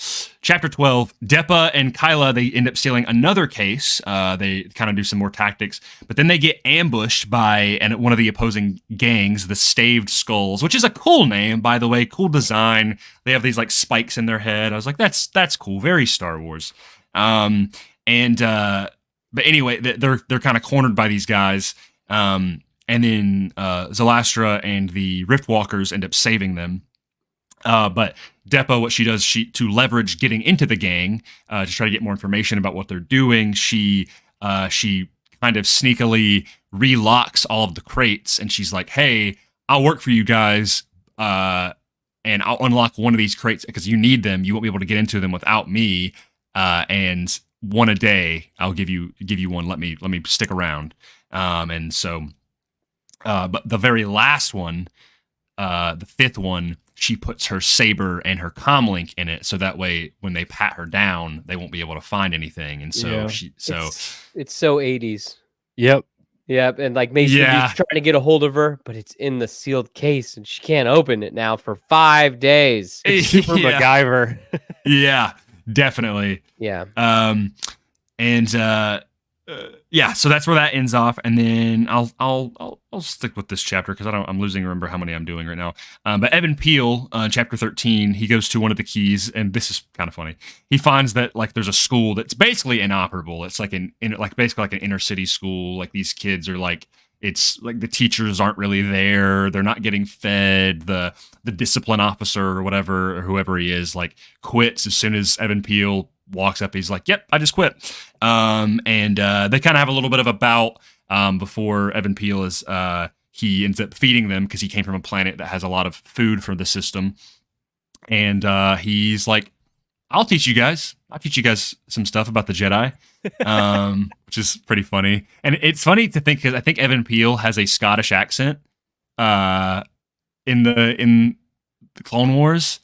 I don't remember what he sounds like. But no, he has a Russian accent. Yes, he does sound. Yeah. He's okay. He's like the uncle. Anakin Skywalker. Yes, he's the uncle that you go, hey, can you show me how this works? And he's gonna show you, but it's kicking and screaming the entire time. Or he's gonna be like, hand me a wrench. No, the other wrench. All right, now pay attention to me, boy. Pay attention. Like as you're trying to do that, and he's gonna give you good information. But he's not going to be nice as he's doing it, I don't feel like. Hey, so can you show me how to do this again? I already showed you that. Exactly. I've shown you. Weren't you paying attention? Yeah. Isn't that more like Stacey 10, though, in this book? Or no? I mean, like, I feel like that they're both pretty grumpy. Why? I don't know. I think Evan Peel is not that grumpy. I think he's kind of like I feel like he's maybe more matter of fact than Stacey 10. I mean, he like takes the kids... Because later on, he takes the kids to the facility that's like funding it, and he's like, "We're doing art class," and they're like painting on it, you know. But I feel like that he's still being gruff about it. That Is like he? He's just like, I don't know. I feel like it. I don't know. Maybe I misread it. I just didn't pick up on that at all. I mean, you guys also have the audiobook, so like it definitely inflects how you read it a little bit. Yeah, but I mean, like he's just we're doing art. He is very matter of fact. It feels like it's very like guy who shouldn't be a teacher teaching a class. I Kinda feel like Drex. Yeah, exactly. Where it's like, who's the one guy out of this group that you're like, probably isn't the best with kids? It's like, send that guy to figure this out. And that's what it also too. It's just another example of the Jedi, like the Council being so removed from the galaxy itself. And like how to deal with people, that stuff like this is like, well, I guess I got to go talk to a person. So they're just out there like, I guess I could help these kids. And it's very like you said, Seth, where it's matter of fact, but he's very like blunt, where he's not going to be like he's not the guy who's going to like get on your level and talk to you. He's like, no, okay, if I'm in charge, I'm in charge. And this is the way it works now. Because like the very first really interaction you get with him, blunt, I guess makes sense because he goes like very beginning of that chapter specifically, he like goes up to like the little like tour station thing, and he's like, "Where can I go to get beat up?" He wants to get into a fight. Yeah, he's like, well, because he's trying to find like where the trouble's at, where he can help, you know. And he's like, "Who's gonna smack me in the face? Come on!" And the guy's like, "What?" He's occasionally like a little Logan Wolverine coded, where I can see that kind of where like where he's just like, "All right, bub, this is the way it's gonna work," and like. Wolverine's obviously a teacher at the school for Xavier, like not a good one, but not a great one, but he is. That is I mean, even to the point of Wolverine has the point, and Evan Peel has the years. They're both not very tall. Like that's kind of where I see what you're saying now, Seth. Like, that makes sense. But the chapter 10 just doesn't like you. It doesn't matter. Literally, the amount of times he goes. Like he's just but I like he's like he is the dad that's working in the car that's like you're pointing the flashlight at the wrong spot, and he starts yelling at you, he's like, no, point it here, which is pretty funny. But I mean, no patience, or like he's just like, literally, he's just like they even say he's like he's doesn't interact with a lot of people, which is like again, that's what I think is a strength of this book, is that it shows that all the Jedi aren't just the Jedi. Hello. Yeah. Like it's like they all have distinct personalities which is, and obviously there's some crossover, like that's what I like the most, but where it's like, well, here's this massive D&D party and they all kind of have some, they're all the same class, but they all have some a lot of nuance, Yeah. But so much of this book, and I thought of you too, Grayson, well, because obviously you're doing your campaign, but like, so much of the stuff, like the Slice and all of these places, like so much of that stuff was originally from the RPG stuff. So like, really, yeah. So like, it's very cool to see those little nod-ins, and it's funny because like when you and I talked about, you were like, "Oh, I want to use this planet." The more that you go on and then look back, you see how much of the stuff is like, oh, that's where it's from, and you can get like a guidebook where it originally brings it up. So I think it fits to where you are with what you're doing with Star Wars right now. Yeah, it's I like. Yeah, that's all. I like it. Stuff. Yeah, I like that. It. Yeah, dude. Flipping through I was just Seth. I don't know if you saw that I posted that like foreword from Dave Filoni. It's from the newer RPG books, but it was the Rebels specific book for Edge of the Empire. It's called like Dawn of the Rebellion or whatever. But the first page is a foreword from Dave Filoni, and it is so good, so good. Like he's basically talking about like he's like, you are the storyteller. As the storyteller, challenge yourself and challenge your players and your friends to do things we've never done before. Like he's like the Empire is at your disposal. The Rebellion, it can do whatever you like. He's like, go. But then he says at the very end, he's basically like, he's like, just try not to get the ghost blown up, because that'd make Hera really sad and would make us very sad too. But if it does go down, make sure it goes down fighting, because it doesn't have to stay within the strictures of canon, Yeah. You're doing your own thing. Yeah, but I mean, I obviously as a purist, I try to like keep it in there, but I'm just like, that's a really cool mentality to have, to be like, Dave Filoni's like, let's do things we've not done before, Yeah. Well, it's the sandbox. I mean, like, I think that's kind of all of our dreams, is to eventually have that, I don't know, situation or whatever. I mean, it's kind of like what we do on Beyond the Dune Sea with Connor and I. It's just characters. Yeah. We're just playing in the Star Wars sandbox. And so, like whatever capacity you have to do that, I totally think that you should. I think that's what it's there for. Yeah. The best line from that you posted, Grayson, from that forward was, in the Star Wars universe, your only limit is your imagination. That's 100% it that Dave Filoni said. So it's also cool when you think of like him being the chief creative officer of like, that's his perspective for what gets done, and he has his hands in so many different pieces of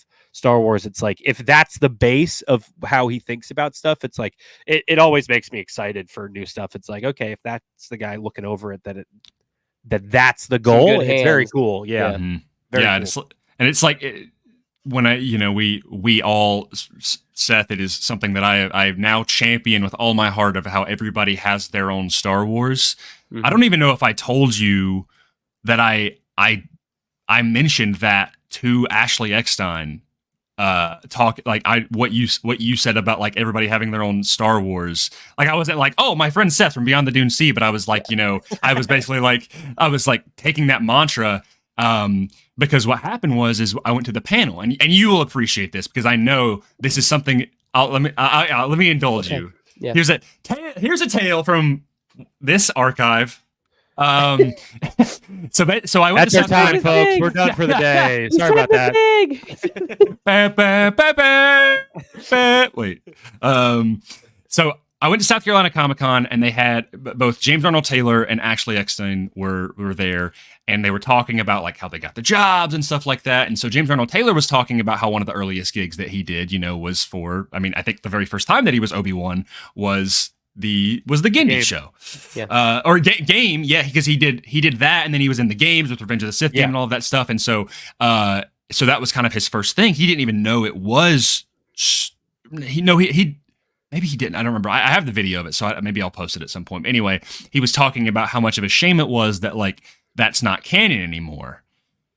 And I was like, yeah, like it does suck that it's not canon, but to me, like when you guys did your coverage of that, it really gained a new perspective, because that was something that I love that micro series so much, because it was something that, yes, like I mean, I was blessed enough to have the DVDs from like a Force Unleashed FX lightsaber that came with volume 1 and 2, or maybe even my dad like had it or something. And I still love that. And so when he said that, I was like, oh man, that kind of sucks that he thinks that it's like that it kind of doesn't matter anymore. You know? And so I didn't get to tell James about it. I did meet with him, but I talked because I met with him, and then I got in line to meet Ashley. And very similarly, she was talking about how, like she obviously has a lot of like, possession and attachment to Ahsoka, and sometimes they don't consult her when they use Ahsoka, which they don't have to, but it does suck or whatever. But I was like, when it came to the stamp that she made on Ahsoka, and the same thing that the stamp that James made and that entire micro series made of being able to have that sandbox, and I told her, I was like, think of how many people's Star Wars where you are their Ahsoka. And I also was like, James mentioned, how that's not canon. Is like, that doesn't mean it doesn't matter. Just because it's not canon to what Disney puts in this box does not mean that it is any less important. And like, yes, I know people don't like to use the word headcanon and stuff, but some people like, that's their Clone Wars, like that. It doesn't diminish the art they made. Exactly. Yeah. It's in fact, like, that's the kind of the beauty of it, because it just means like, think of all the people that it affected, and it still exists, and like, yet there can be this other thing that exists, and it be like, it's the whole campfire stories and stuff. And so, so kind of to wrap it all back to this book of like, I think also just reading these books and being able to do this is so fun, because it's like an author got to be like, or he got greenlit to be like, hey, I want the Jedi Council before the Phantom Menace to kind of go on this mission, and it be like fun and lighthearted, and literally like they're kind of going on spring break. And it's like, is that quintessential reading? Is it quintessential? Like I've already said, it's not. But if it's a fun book, it's fun to kind of get all these little POVs and be like, that random Jedi in the Phantom Menace, I don't know anything about that guy. What is he like? And we get a little bit of time with that in Clone Wars. And so, who's to say that one day there won't be another Tales of the Jedi thing that overwrites this book or whatever. Like, I hope, that sucks when that happens, but like we need like 3 episodes about Yariel Poof. That's the whole thing.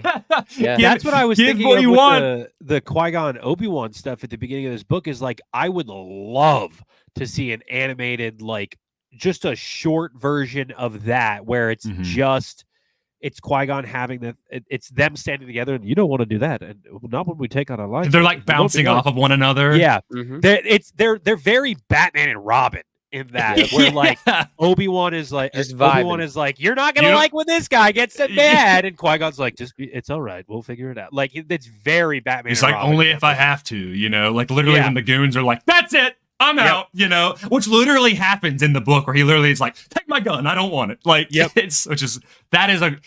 so that's why you like Qui-Gon, because he's Batman. No, I don't think Qui-Gon is Batman at all. I would not. I think Qui-Gon is way different than Batman. But I think at that moment, it's just like the hero sidekick sort of deal of it. It was very reminiscent of like, even like like the Adam West Batman stuff of like, well, Robin, what are we gonna do now? And then Robin's like, well, I bet they're gonna be pissed at what we tell them next. And then the goons are like, well, what are you gonna tell us next? That it was very reminiscent of that, or even like the Batman animated series, like the stories of Batman and Robin when it's Tim Drake and not Dick, but like it was very much the way they bounce off of each other. I really enjoyed that beginning, and also too, like, just from the Qui-Gon perspective of things, it's like the whole point of this book, like literally the title is The Living Force, and Qui-Gon was such a champion for... Came from him, yeah. It literally came from him, but there's so many other points. Like within the first 15 pages, there's so many references to like other points in Star Wars where like even though the council members like Master Yoda regularly instructed Padawans to pay attention to the present where they were, like that's such a powerful thing in Star Wars, and that's literally what he tells Luke, and always worried about where he was. And that's like it's very cool always to see that, but horizon. Exactly. But I think the biggest thing with Qui-Gon here is how much the reason why he isn't on the council is why he gets the council to go through this whole thing in the first place, is because he's like, this is like his last ditch effort to be like, okay, maybe we can rein everybody back in from what their issues are. And they're so not disillusioned, but so focused on everything else rather than obviously what Qui-Gon's focused on. And not to say that Qui-Gon's focused on the right stuff all the time, but he is pretty based a lot of the time in what his focus is. And even like when he's talking about the transportation routes, you know what I mean? Like, that's the whole point he's on there. What's up, Seth?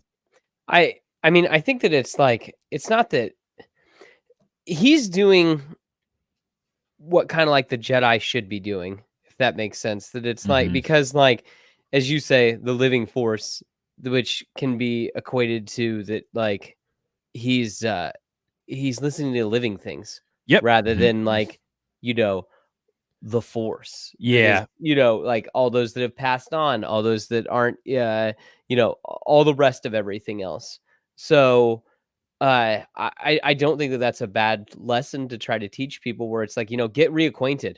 And then like, again, why Qui-Gon seems like a kind of like he's a boots on the ground kind of guy. You can't do that while you're sitting in your ivory tower, as they say in the book. Yeah. So that's why I can understand why he wouldn't want to be granted the rank of, or a member of the Jedi Council. I guess he have the rank of master. I'm sure he did. He is a master. Yeah, he is. Gotcha, they say in the first couple chapters of the book that he was like, oh, he's a master, and it's like, yeah, he was also asked to be on the council, and they're like, oh, blah blah blah blah blah, and then he's like, oh, but he also turned it down, and you're like, bro, this guy's so good that he did. He turned down the council. You'd rather worry about transportation routes. And the entire reason they're even on that transportation route is kind of to deal with like the living force of like, he wanted to be in the present. He wanted to be with the people so that Obi-Wan could have exposure, like, because they're all caught up in the temple. He's like, they're raised with not a whole lot of social interaction. And he's like, and so Obi-Wan is literally trying to make friends with people on the ship, which ultimately triggers the, Gore being like, or whatever, like, but it's cool little things of just Qui-Gon trying to encourage like being amongst the people. He even like kind of gets onto Obi-Wan a little bit where he's like, oh, I'm afraid I lack the common touch, and Qui-Gon's like, these people are your equals, don't say like, the way you're speaking is like you're above them. You're not. And I'm paraphrasing, but that's basically what he says. You are not better than these people. You are a servant to them. It's very and when cool. you look at life like that, they're just as much the living force as they are. The Jedi can wield the force, but like that doesn't make him actually better than anybody else. There's also so many moments where it's a very selfless way of like looking at everything, which is, Jedi should be selfless. There's all these moments in the book with various Jedi where solutions, they're kind of like trying to figure out things, and solutions end up presenting themselves where they're just able to talk. Like, there has only been thus far for me in the book one time where a Jedi activates their lightsaber and actually swings it at somebody, which some people may be like, hey, that's not what I want. That's fine. But like, it's like, that's the only time that ever happens. Everything else, like, yeah, they pulled out their lightsabers a couple times, but then they've never actually had to do anything because they end up just like, which is like, I don't know. That's cool to me. At this point, I don't think they're really using their weapons a lot anywhere in the galaxy. Mm-hmm. Like, unless they go there, if their cloud can kind of make sure that doesn't, that it doesn't even have to get to violence. You know what especially I mean? Like, you really want to mess with me? Yeah, I'll turn you into a tree.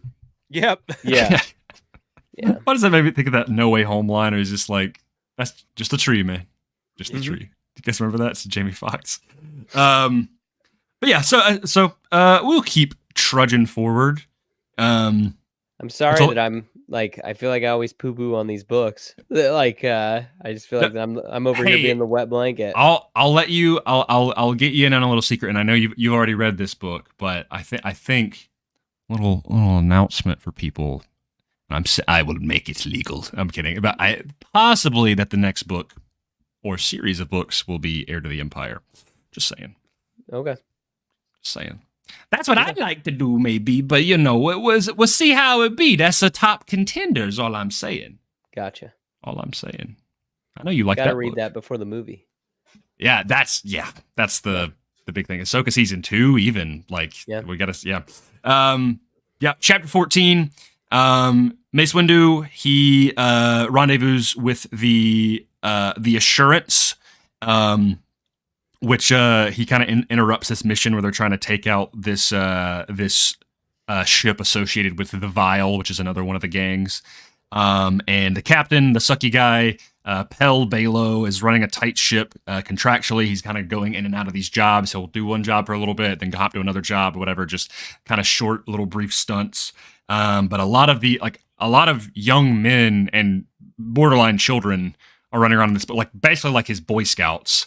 And they're on, and I believe it's if I'm not mistaken, it's a earlier version of a Corellian Corvette. But anyway, that they're on, and he expressed Balo is basically like, "You suck, Mace Windu. You suck, Jedi. I hate you." And he's like, "All right, man." That's basically what happens. He's like, he expresses his frustration with the Jedi, and they catch wind of the Rift Walker's flagship is actually leaving Keldoween before they're interrupted by a call by Palpatine and Valorum, and which they have to basically end up backing off, chasing them to get in range of the call, which is unfortunate. Chapter 15. This is another one of my favorite chapters. Saci and Plo arrive at Quinn, and they end up taking a droid-piloted speeder. They end up getting swarmed by a bunch of other speeders, where they're cornered and automatically directed to kind of the hub of these transportations. And there's a ton of people there that are not happy. The drivers. Yeah, tune in to drive these cabs. They don't tell you for another road. I'm driving it. Exactly. Yeah, those droids. Yeah, they're taking our jobs. They took our jobs. Yeah. Yeah. So, but they don't reveal that yet. Sorry. That's okay. It's like the chapter after this one. But then we go back to chapter 16, or go to chapter 16, where Depa and a small crew end up actually getting that Vial ship that ended up escaping the Assurance, and they get it with no qualms, because when that ship tries to jump, they end up using the last of their energy, or the last of their systems, and it ends up being like a derelict ship basically. And so then this is a pretty cool part of the book where Zalastra is really into Sabacc, specifically traditional Sabacc, or a version that's from her home planet. Yeah, I was going to ask. There's no face cards in Sabacc, are there? So I had to look this up, right? So there's multiple versions of Sabacc. The two versions that I have in Sabacc are not the one she is talking about. There are so what I have is Corellian Spike and Coruscant Shift, and those use specific the shapes. Yeah. Though there is one that we see in Rebels.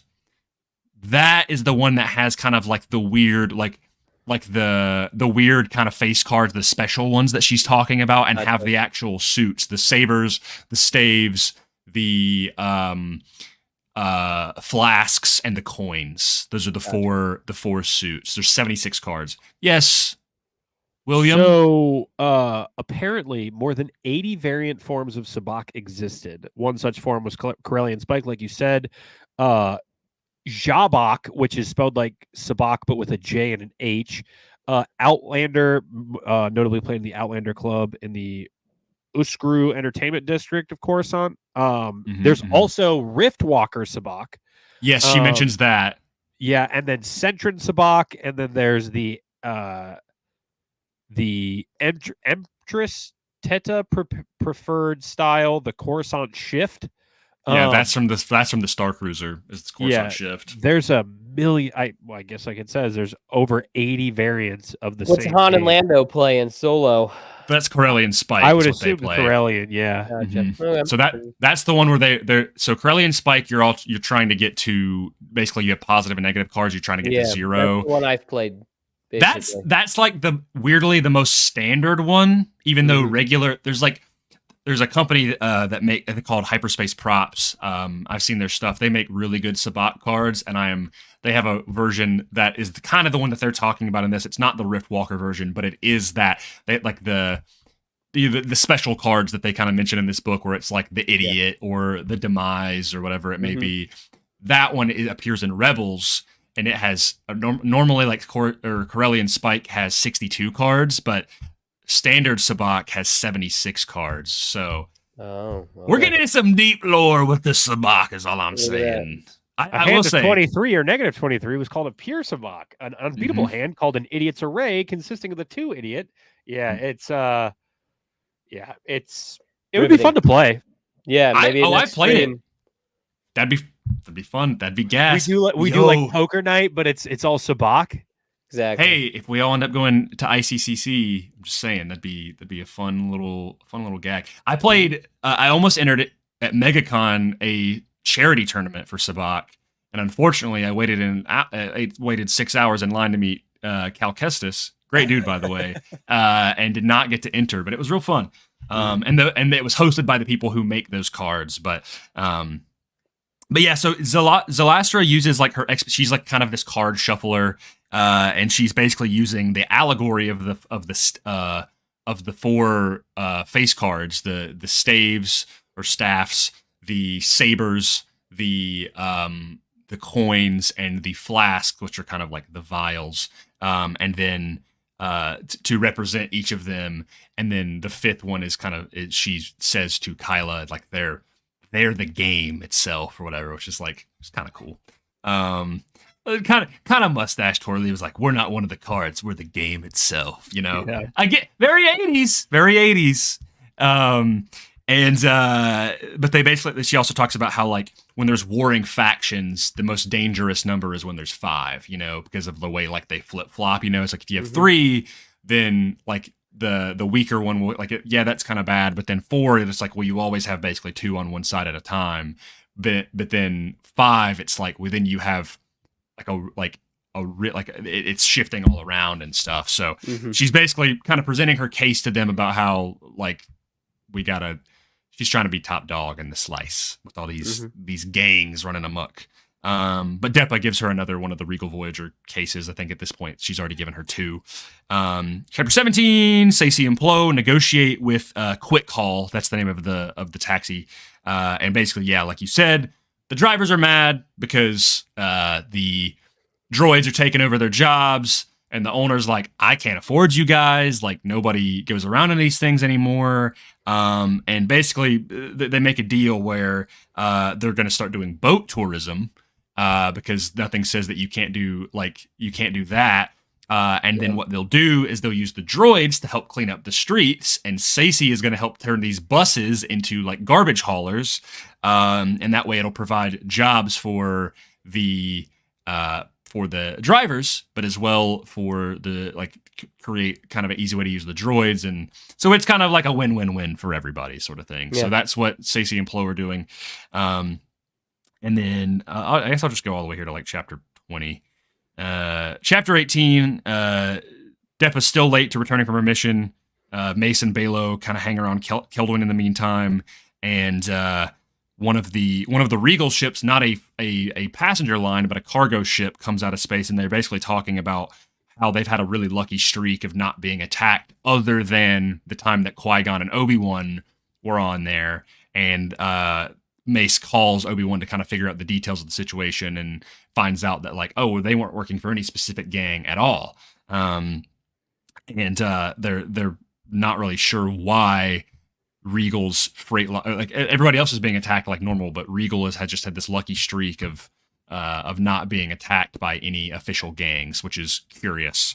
Chapter 19, Ethkoth, he's hanging out with Oppo and Seneschal Vo, and he's trying to take an inventory of these texts, these data pads, in this library that they have, which is described very cool, of being like these libraries around these like spires holding it. It's kind of cool. Fishing book. Say what? Fishing book. Well, that's there's a ton that are missing, but that's one of the first ones that he finds later on. Yeah.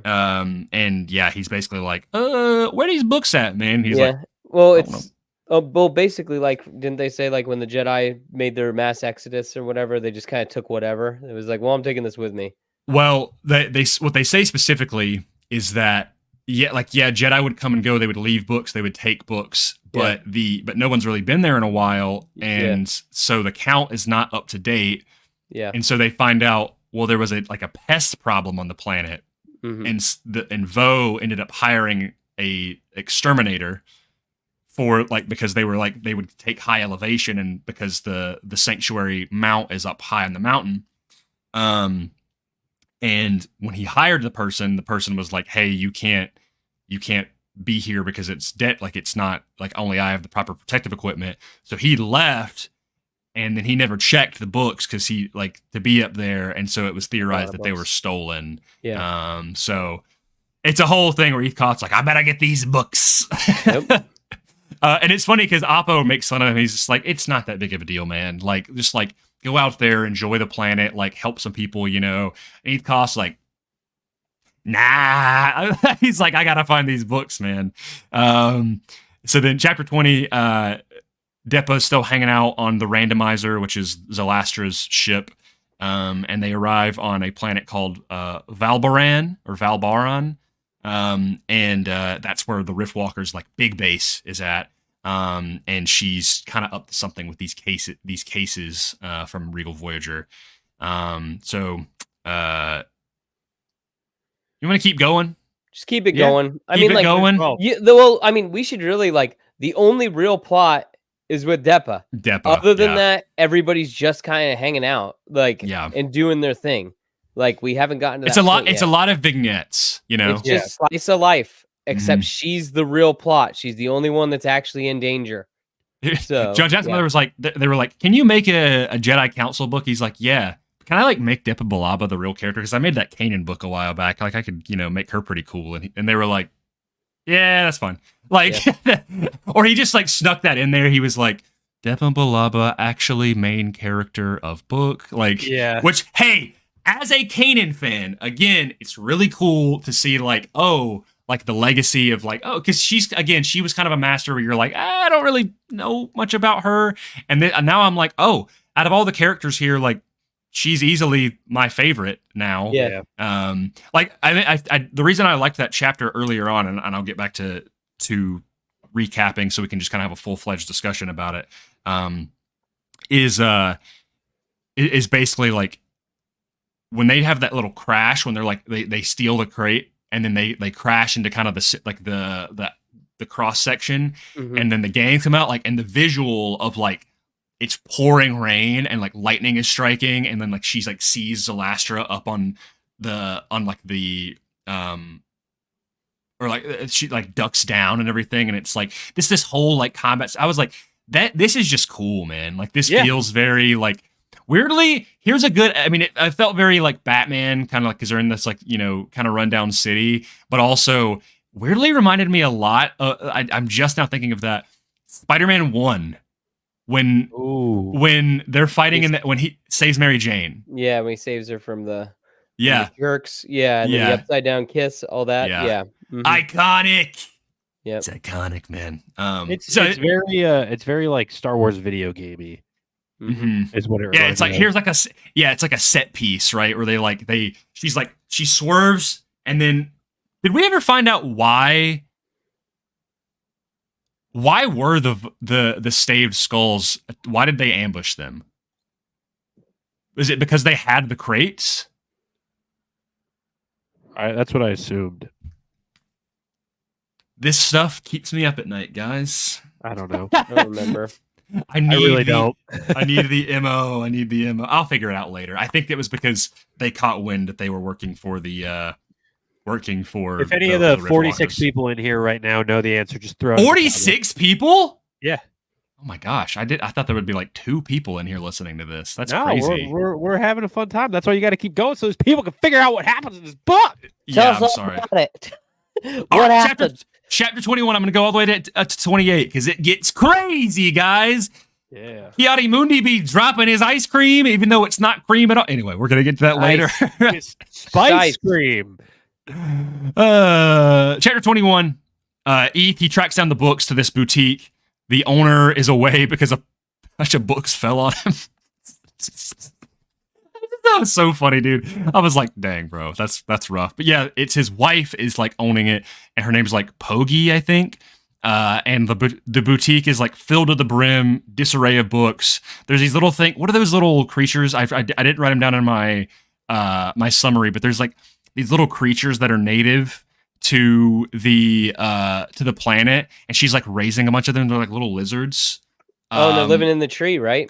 Aren't they hanging out in the tree outside? Yeah, they're like they hang out in the tree, and she has like literally. She says there's like some like wrapped around her horns and stuff that are like on her head. Yeah. What are they? Yeah, I don't remember what they're called. They mention them a little bit later as well, with the despondent couple.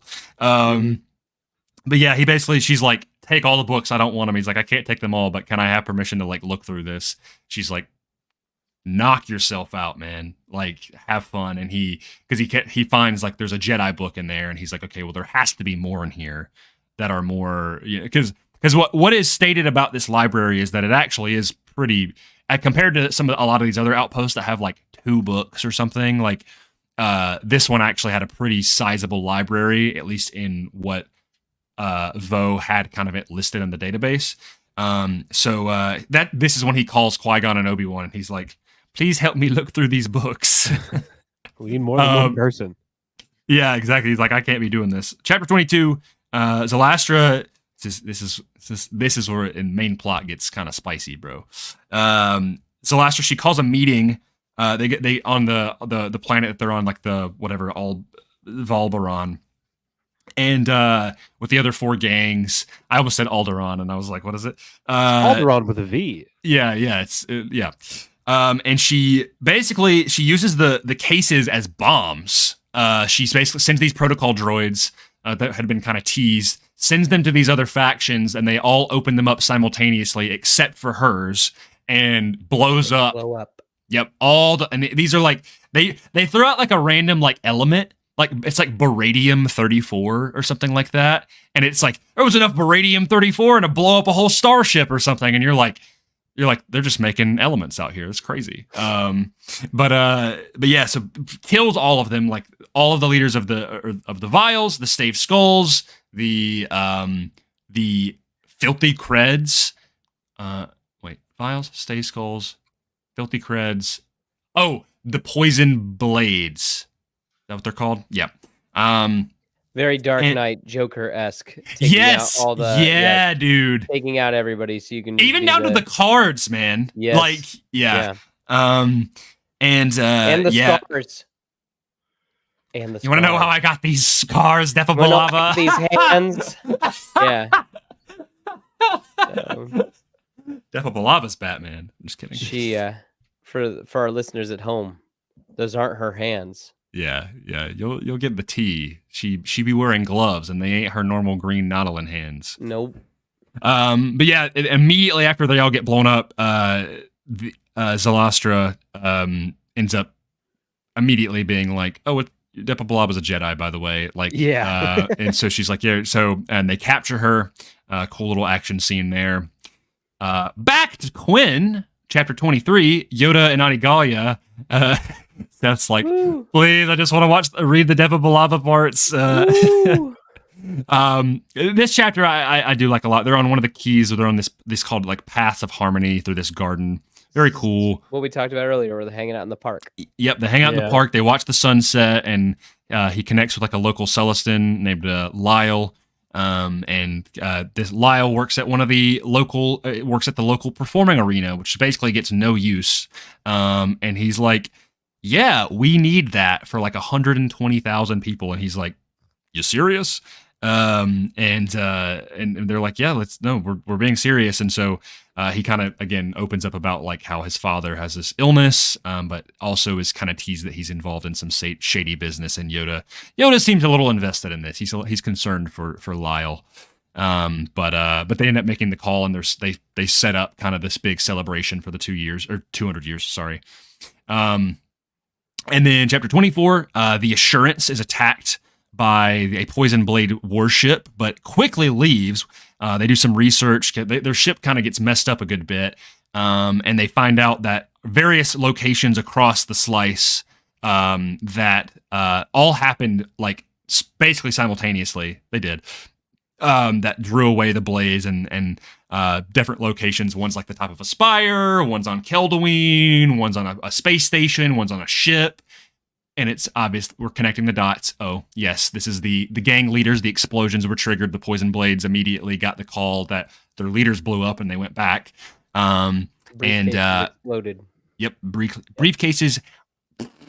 Balo and Mace, they debate, and Balo's like, we got to go, we should go to Keldoween to see if Depa Billaba is okay. And Mace ends up taking a breath, and he's like, no, like, we don't know anything yet. We don't even know she's there. It was in Poison Blade territory, or one of the other, no, Filthy Cred territory or whatever.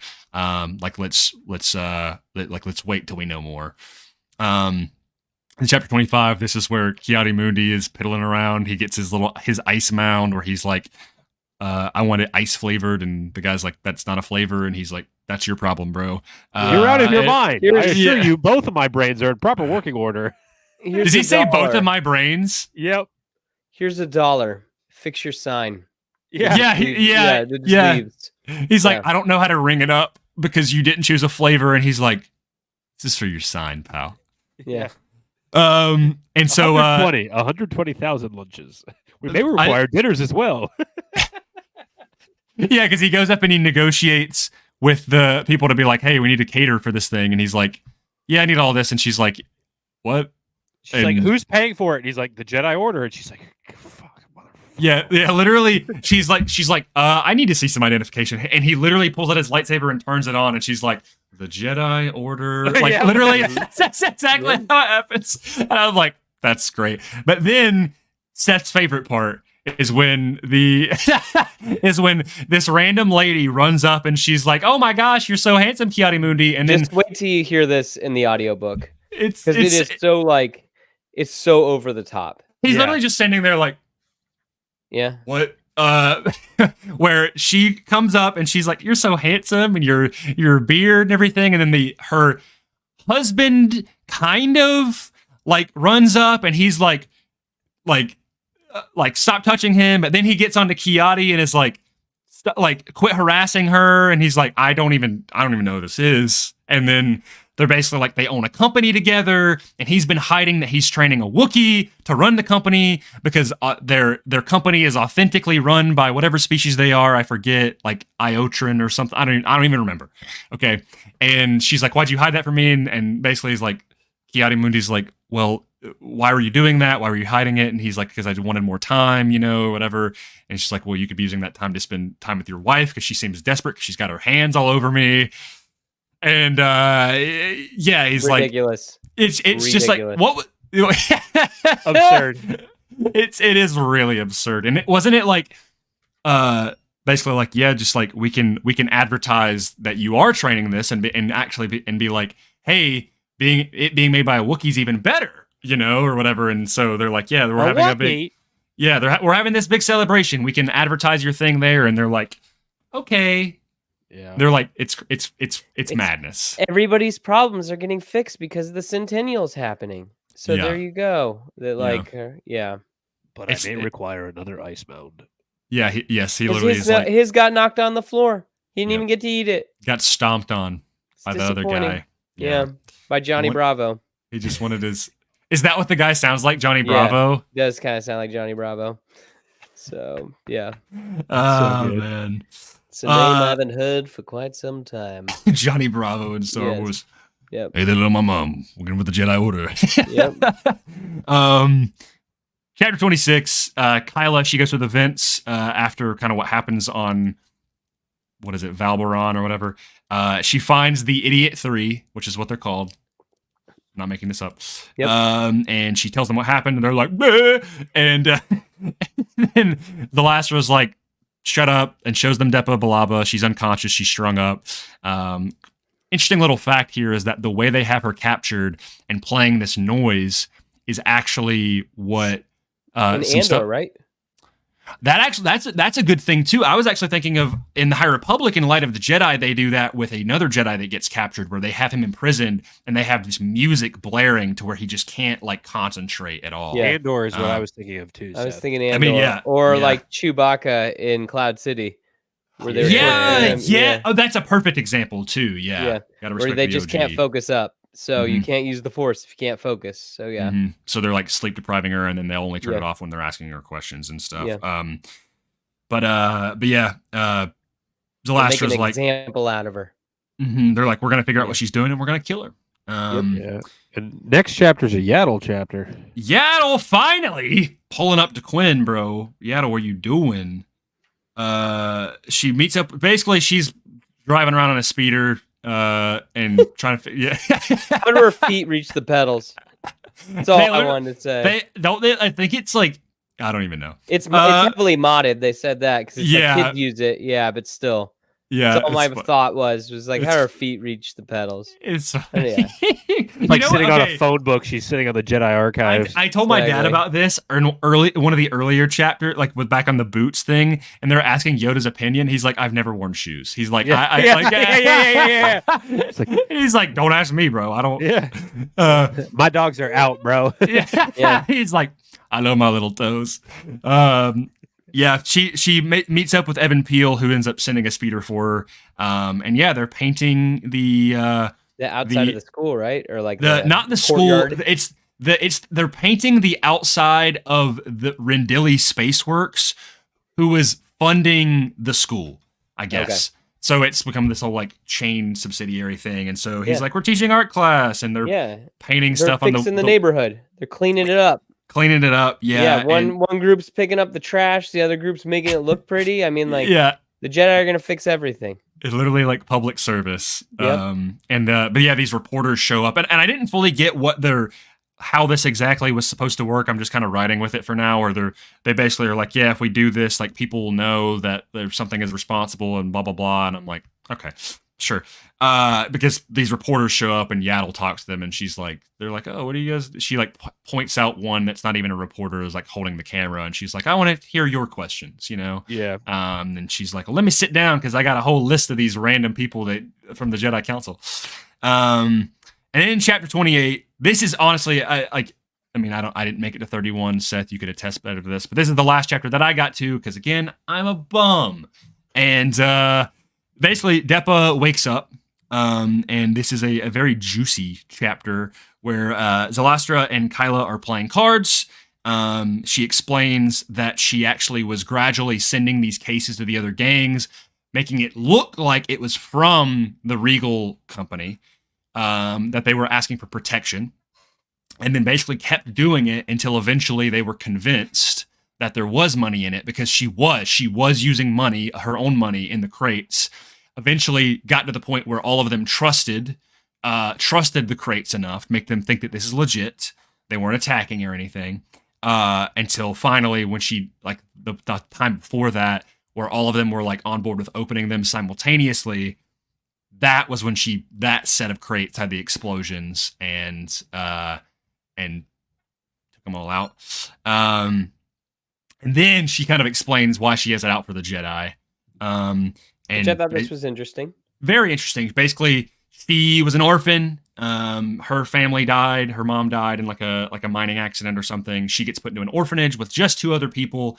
Jedi shows up, takes the other 2, does not take her, doesn't even help because I guess the other 2 are Force sensitive. She was not. They didn't even try to help her. Within a month, the nanny droid of the orphanage fizzles out. Caretaker. Yeah. Yep. Falls apart. Whatever. She gets caught up with the gang. So that's just like the first straw. Gets caught up with the gangs. And then when it's with a different gang at the time, when she's kind of more lowly, a Jedi shows up and because she was viewed as the enemy, viewed as a bad guy, they get attacked or whatever, and you think that she gets her hands cut off by the Jedi, but no, she actually willingly, like, which I don't know exactly how this works. It seemed like she blew her hands off. Yeah, basically, like she tackled him with like a thermal thing in her, not a thermal detonator, but something like that in her hands. Yeah, like she had a grenade and she held it to him, like yeah, and it blew her hands off, and then she got new different hands. Yeah, and then what the reason Depa Billaba was investigating the whole area to begin with is because not her Padawan, because I don't think she's had a Padawan yet, but one of her students that she taught. A guy named Zoran, ended up getting killed in the slice, and Zalastra ends up revealing that she strangled him. That like basically, I think she like drugged him so that he couldn't fight back and strangled him. So she's a mean lady, folks. She's not mean lady. She's not great. Not great. I will say. I personally really like her as a villain. I know she's kind of a one-off thing, but like, that's kind of the fun is trying to get those like one-off villains. And I think as a crime boss of a faction that we have never heard of before and getting that backstory, like the idea of her having like hands that aren't her, like, I mean, they're not robot hands, but like, but like they were transplanted on. Yeah. They were the only ones that fit, but then she's like actually really good with her hands now. Like she's like wields 2 pistols. She's like really good at flipping cards and splitting them. And, so that's neat. Yeah, she's cool. I completely agree with you, Seth, that like the Depa and Zalastra chapters are definitely like the main plot. Now, he could spoil it for us. I'm not going to tell him to, but I'm sure it will come into play eventually. I hope. Otherwise, it'd be kind of weird. You're making a face, Will. What comes into play? Do all the plot threads connect eventually? Well, it wraps. I'm sure that the bicentennial or whatever is happening, and then they're saving her, and like. I'm sure that Ki-Adi Mundi gets to serve lunch or whatever. I don't know. The lunch lady Ki-Adi Mundi. Yep, it'll be great with a 2XL lunch lady thing over his head. Yep. Or he has one of those chef hats, but it just takes off his. He has like one of the, what is it, like the or like a gallon hat. Mundi wearing a chef hat, it actually fits his head. Yeah, it's not exercise. It's just it's perfect. And they're like, oh, take that off, and it's just actually his head size. Yeah, like whoa. It's got a hairnet under that, but it's all cone. Yeah. Oh my gosh, perfect. That's awesome. Yeah. I do say about Zanestra is like a bad character whose sibling was taken by the Jedi from a mining colony is like kind of exactly what happened at the Acolyte too, because like isn't that town where they're from an ex-mining town? That mountain that they're at? Do they say that? I don't know. I'm pretty sure because that's the whole point with like where they are. It's like a mining area. Oh, what is it? What's the name of the planet again? No. Brendock? Brendock. Yeah. That's it. Yeah. There's been a lot of examples of like people getting whisked away. It was her friends because they were all in an orphanage together. Yeah. And her 2 friends get taken. Yeah. And that's I'll admit, it's not very nice. The Jedi should have figured something out for her. Couldn't just leave her. And even Depa Billaba's like, like they should have done better. Like I'm not, like I won't even lie. That's not like that's not the Jedi way.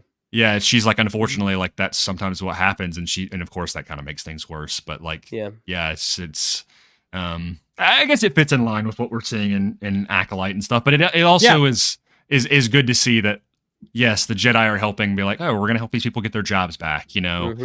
That's the breath of fresh air for me, because I'm like, because I have been getting the High Republic, and the Jedi are awesome in that. Like, that's when you hear the legacy of the Jedi and everything. And I mean, granted, even in the Clone Wars, we have our favorite of like, oh, look at the heroes, like the shot of, in Gindy's, right, of Anakin and Obi-Wan basically on like the horses or whatever, like riding in with like he's like, how many Jedi? 500? 100? 10? And he's like, dude, I might watch that tonight, honestly. Like, that is good stuff. God, they're so great. Good, Star Wars. Yeah, man. Good stuff. I need that. You know what? That's super random. That would be awesome to re-release in like theater. No, not re-release in theaters. To release in theaters. That would be really cool to do like the full volume 1, volume 2 back to back with the crowd. Then watch sick. Revenge of the Sith right after. That would be gas, dude. Yep. Dude, you got if you take that and then Clone Wars Season 7 and Revenge of the Sith, you've got like a 10-hour cut of just like Revenge of the Sith, like just content, Yep. But yeah, so that is thus far what we've read. I know it's not a super this is not a super in-depth. I know. Book, well, but we don't. I was gonna say we don't have a whole lot to talk about. Nothing's we kind of talked about the rest of it at the beginning too. Yeah. The stuff that we brought up. Yeah, I will mention. I got a couple little notes. Okay. So Seneschal Vo his species is a BIM, BIMM. His first species appeared in Heir to the Empire. Really? And I'm not kidding. When they described him, I was like, that's probably what he looks like one of those aliens. I looked it up and I was like, oh my God, that's exactly what I imagined. Yeah. They have like half-haired versions or like hairless versions or whatever, but like they're just kind of all part of the same species, which is kind of cool. I already mentioned the whole Depa doing kind of canon-esque stuff, being kind of in the criminal element and everything. And I already mentioned the council members. Another really cool connection. Back to Plagueis earlier this year, the very first canonization of the Yinshori from Plagueis and Legends is mentioned in this book. Zalastra mentions the Yinshori, which, if you remember, in Plagueis were the species that Plagueis kind of orchestrated to send to the attack on that Jedi temple. They had they were like the lizard people that had like weirdly immune, like they were like kind of immune to the Force, which I don't know if that resides currently in the same canon. But still, a lot of it's happening. Yeah. What's the actor who plays Wicket's name? Warwick Davis. Warwick Davis. He plays a BIM in Phantom Menace, where like his like side character where he's there. That's a BIM species. He's one of the BIM species as well. Where he doesn't look like the more cat-like, but his species is considered a BIM. What? Yep. Oh, no, that's his name. The Bims were diminutive humanoids from the planet Bimisari. Yeah, Warwick Davis, his character is named... Wait, what? I'm pretty sure that's his species. They're near human. So, like, some of them can look like cat people, and some of them just look like furred Bims and stuff like that, I'm pretty sure. What the heck? Bro, I swear I thought he was just a human. Yeah, well, human-esque. They're near human. This is weird though. This is on Star Wars Bloodlines fandom. Yeah, so though the two species were completely unrelated biologically, they shared a language and cultural identity as BIMs. So it's more like because of where they are, they're the same species, but they're not based on their BIM. Yeah, because of where they came from. Like the BIMs consisted of two species, one a near human race, so like Warwick Davis, and the other a floppy-eared, furred humanoid species, and they kind of look like what are those Egyptian hairless cats called? They kind of, weirdly enough, the furred species kind of look like the ones that they're not blue, but they kind of look like the ones that we see in Gindy's, the blue aliens that Anakin saves. Seth, did this have a name? I don't remember. Yeah, they start with Nelvan warriors. Yeah, the Nelvan. Yeah, you're right. See, Seth, you're a good Star Wars fan. You know this stuff, bro. I try, but then occasionally, like, there's some How random. Are you supposed to remember all of this, man? Yeah, exactly, man. You guys named the dinosaur Jedi who has like a normal name like Carl, and I like, how am I supposed to remember that? That like Carl, Trevor, Yeah, That's exactly. so funny, bro. We got this comment from Metroplex. Imagine being a oh Star my Wars fan and gosh. not know literally every single Star Wars species. It's absolutely insane. Like, again, I was so mad at that one sentence that, like, you got to be coming up to it, Grayson, where, like, they talk about, like, 6 different systems, and I'm like, I've not heard of one of those. Yeah. Not one. Can you tell? You have the page. I'll ridiculous. skip ahead. I'll do it right now. I don't have it. I don't like because I do audiobook. What was it in the last chapter that you read? It's either no, it had to have been in 20. Let's see, it had to have been 29. Okay, well that's the chapter that I'm on right now. Let's see. Yeah, I don't know who says it. I think that. Man, I don't even remember who says it. There's so many points in this book where it's like that, though. Yeah, where I'm just like, this is so stupid. There are a lot of one-off characters that I'm like, dude, it is sort of the things we do long ago, like in places like Koblop Springs, the planet Tanu, or Jedi. Is that it? Koblop. Kublop, or whatever, bro. Oh, okay, well that's on the actual planet. Yeah. There is a lot of that. Like that's the thing with these books where you're like, I see a lot of memes about like when you're reading like fantasy and stuff and you're like, bro, what? Like what am I reading? I will say the last third of this book it's enjoyable. Like it's not it's not so much like the little vignettes and spotlights on characters. Like it makes sense. The end it picks up, and I really enjoyed the end of it. Where I hope they can stick this landing, because right now there's too many people. Like the real plot isn't even on the planet with everybody else. Yeah, it's it's fun. The way it ends, I know at points I felt the same way, Seth, where I was like kind of trudging through this, where I'm like, I don't need to know about Keanu Mundi getting ice cream and getting hit on. Like I don't care. That just floored me, where I just was like, yeah, it's funny, but I'm just like, whatever though. I mean, like at this point, I've had so much slice of life and so much fish out of water. This is so awkward. Oh, we don't have attachments and she's all over me. And it's just whatever. What it kind of feels like is like in an animated like Justice League or Avengers show where they put out the call where they like need everybody to team up, and you get like the scenes of like, oh, it's Green Lantern and he's in this bar and he's doing something like, oh, we're having fun, we're playing and like the thing, or like Teen Titans where like the signal will go off and it'll be like, oh, guys, I gotta get out of here, see you next time, and then they go. It's like if rather than getting to that part of like, that's the whole book, it's like that. Oh, it's just like only that for the first 2/3. So the rest of the book, it's more fun. But like, that's really the gist of the first half.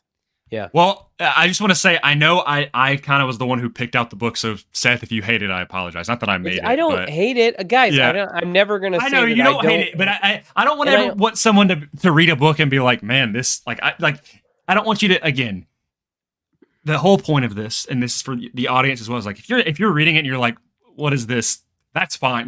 The same stuff that we're experiencing with like the shows and whatnot of the mass discourse of like, and I'm like, guys, if you were to read all of the books, I could guarantee you'd find one where you're going to be like, you're or a ton. I mean, the same thing applied to Legends, right? Like there were books and stuff or like comics that I was just like, that just doesn't interest me, right? Yeah. It's like we're at the point now where Star Wars is becoming very, I don't want to say oversaturated, because to me but there is a lot more. I would say saturated, a lot of content. Like, and it's getting to that point now where it's like, listen, you don't have to like everything, know, and that's okay. Like a lot of people, when it came back to the EU, a lot of people were really into the sun loves to do this in my face. A lot of people they were like really into the X-Wing stuff. Right? Or some were really into the Old Republic stuff, or some were really into the Jedi Academy stuff, or the Han Solo books, or whatever it may be, and that came to the games. Like some people are really into the Empire at War RTS video game, whereas others are into the tabletop stuff, or others are into the Force Unleashed or Republic Commando. Like there's Jon Favreau made like an excellent interview where he was like, the beauty about Star Wars is like how many subgenres there are. Like how like Star Wars is like it itself is a genre, but also like there's also all these other genres within it. Your Western and your samurai and your military and all kinds of stuff. Your war movie, and so that's cool. So this really is if you want to get a taste of a slice of life Star Wars project, and yes, they're obviously with Depa and everything, that feels very traditional Star Wars, and obviously that's my favorite part of the book so far. But I definitely think it's a good one to have when you want a lot of levity and everything, and maybe not as high stakes. It's fun. But then sometimes you want a book where it's one of the books that I really, really want to read, and Will has already beat us to the punch, but Shadows of the Sith, which takes place before The Force Awakens, and it's about Luke and Lando, and a lot of setup for that sequels, and I hear nothing but great things about that book. It's really fun. Yeah, and not fun it's fun. It's cool. I enjoy it a lot because it's Luke still being a Jedi. You don't ever think of a Luke Lando team up. No, it works too. Yeah, it's like Luke and Han hanging out. Mm-hmm. Yeah, one of my favorite things, and I was thinking about this the other day, and I know this is completely tangential, and we can wrap up here soon because we've been going for over 2 hours now. But I was thinking about, and there's only 3 of us. Yeah, that's where I was like, hey, it's fine, and I think just to let people know, you might see more of that more often, where there might be not the full cast of us, but maybe more interchangeable people where it's like, hey, I'm going to tap out of this book, or I'm going to hop into this book, because we want it to be fun. And so, the completionist I am, I'll be on every single one, but that doesn't mean that Connor and Seth and, Seth's here. Connor and Tony and Cole are not here, and that's okay, because you get our 3 beautiful mugs. But I was thinking of Jedi Outcast, one of my favorite Star Wars video games. I didn't realize the connection to Heir to the Dude, the sun is going crazy in my face right now. I did not realize the connection. Just scoot back slightly. I did not realize the connection to. I didn't realize the connection to Heir to the Empire in that game. Billy D. Williams fully voices Lando in that game, because Billy D. Williams, if you ask him to be Star Wars, he will do it, bro. Yeah. His agent's like, yes. But what was cool is in part of that game is you're getting the Lady Luck back. It's under impound, which I didn't know was from Heir to the Empire, which is really cool. It's a ship, right? It's a ship. It's just it's his luxury yacht. And I was like, that's dope. That's super Lando right there. But you play as Kyle Katarn, but you having a Jedi Lando team up is really fun. So with Shadows of the Sith, I'm really excited to be see that. There's also a new Sith Lord in that really book. Cool. Yeah, it's cool. Darth Noctis is his name, or their name. It's really fun. Yeah, I think it should be on our list. We got to put that on a list. Well, maybe we should read that next. Maybe I got it on my shelf, bro. I will get that to that lickety split. It's cool. Yeah. But yeah, so we will be back roughly about a month to finish out the book. Maybe if we finish, Will's already read it. If Seth and I finish it early, maybe we'll expedite it. If the book intrigued you, feel free to read it yourself. Give us your opinion. Oh my gosh, look who's in the chat right now. It's the other half of the dyad. Connor's just been. If you look where Seth is, Connor has just been sitting across from him the entire just time. turns the camera. Connor's staring at him. If you turn the camera, Connor's just standing in the room. It's just in the corner, I'll say that Connor is not far from Seth right now. That's yeah. But yeah. So I know this book is definitely not as lore intensive or anything, but we hope that if you've been keeping along with it, that you enjoyed it, or if you've already read it. And we'll be back to finish off the last half, and maybe all the puzzle pieces will come into play, because there's a lot of them. There's a lot of puzzle pieces. Let's just hope everybody ends up all in the same place. It's gotta happen. It'll happen. I hope so.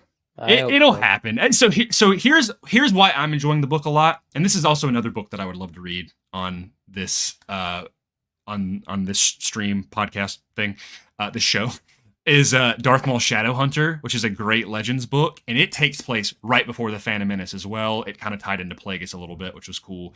And that one is one where it switches perspectives a lot, but it's one of those where the perspective switching is like, yeah, you're kind of like, oh man, I wanted to hear a little bit more about this character. But by the end of that book, I was like, these characters rock. I love getting the story from like, because you hop around from 3 main characters, that being, I mean, and there's a couple little interludes where it's like, it'll be like from Newt Gunray's perspective for like 1 chapter or something. But it's like goes from Maul to a Jedi to one of the other main, like he's kind of like an information broker guy, kind of smuggler type character, and it goes between their 3 as this like pursuit is happening, and it's really good stuff. So I was kind of used to this because it wasn't as jarring reading this, because I was like, okay, well at least I know all of the Jedi Council members, even though I don't know the way that they act.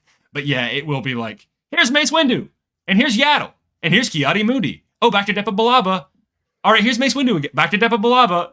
Yeah. Here's Stacey Tint, you know, and that's a bad thing. It's just it hops around a lot. So we'll see how it wraps up. But I'm enjoying it so far. It'll be fun. Hey, you guys will enjoy the end. Good.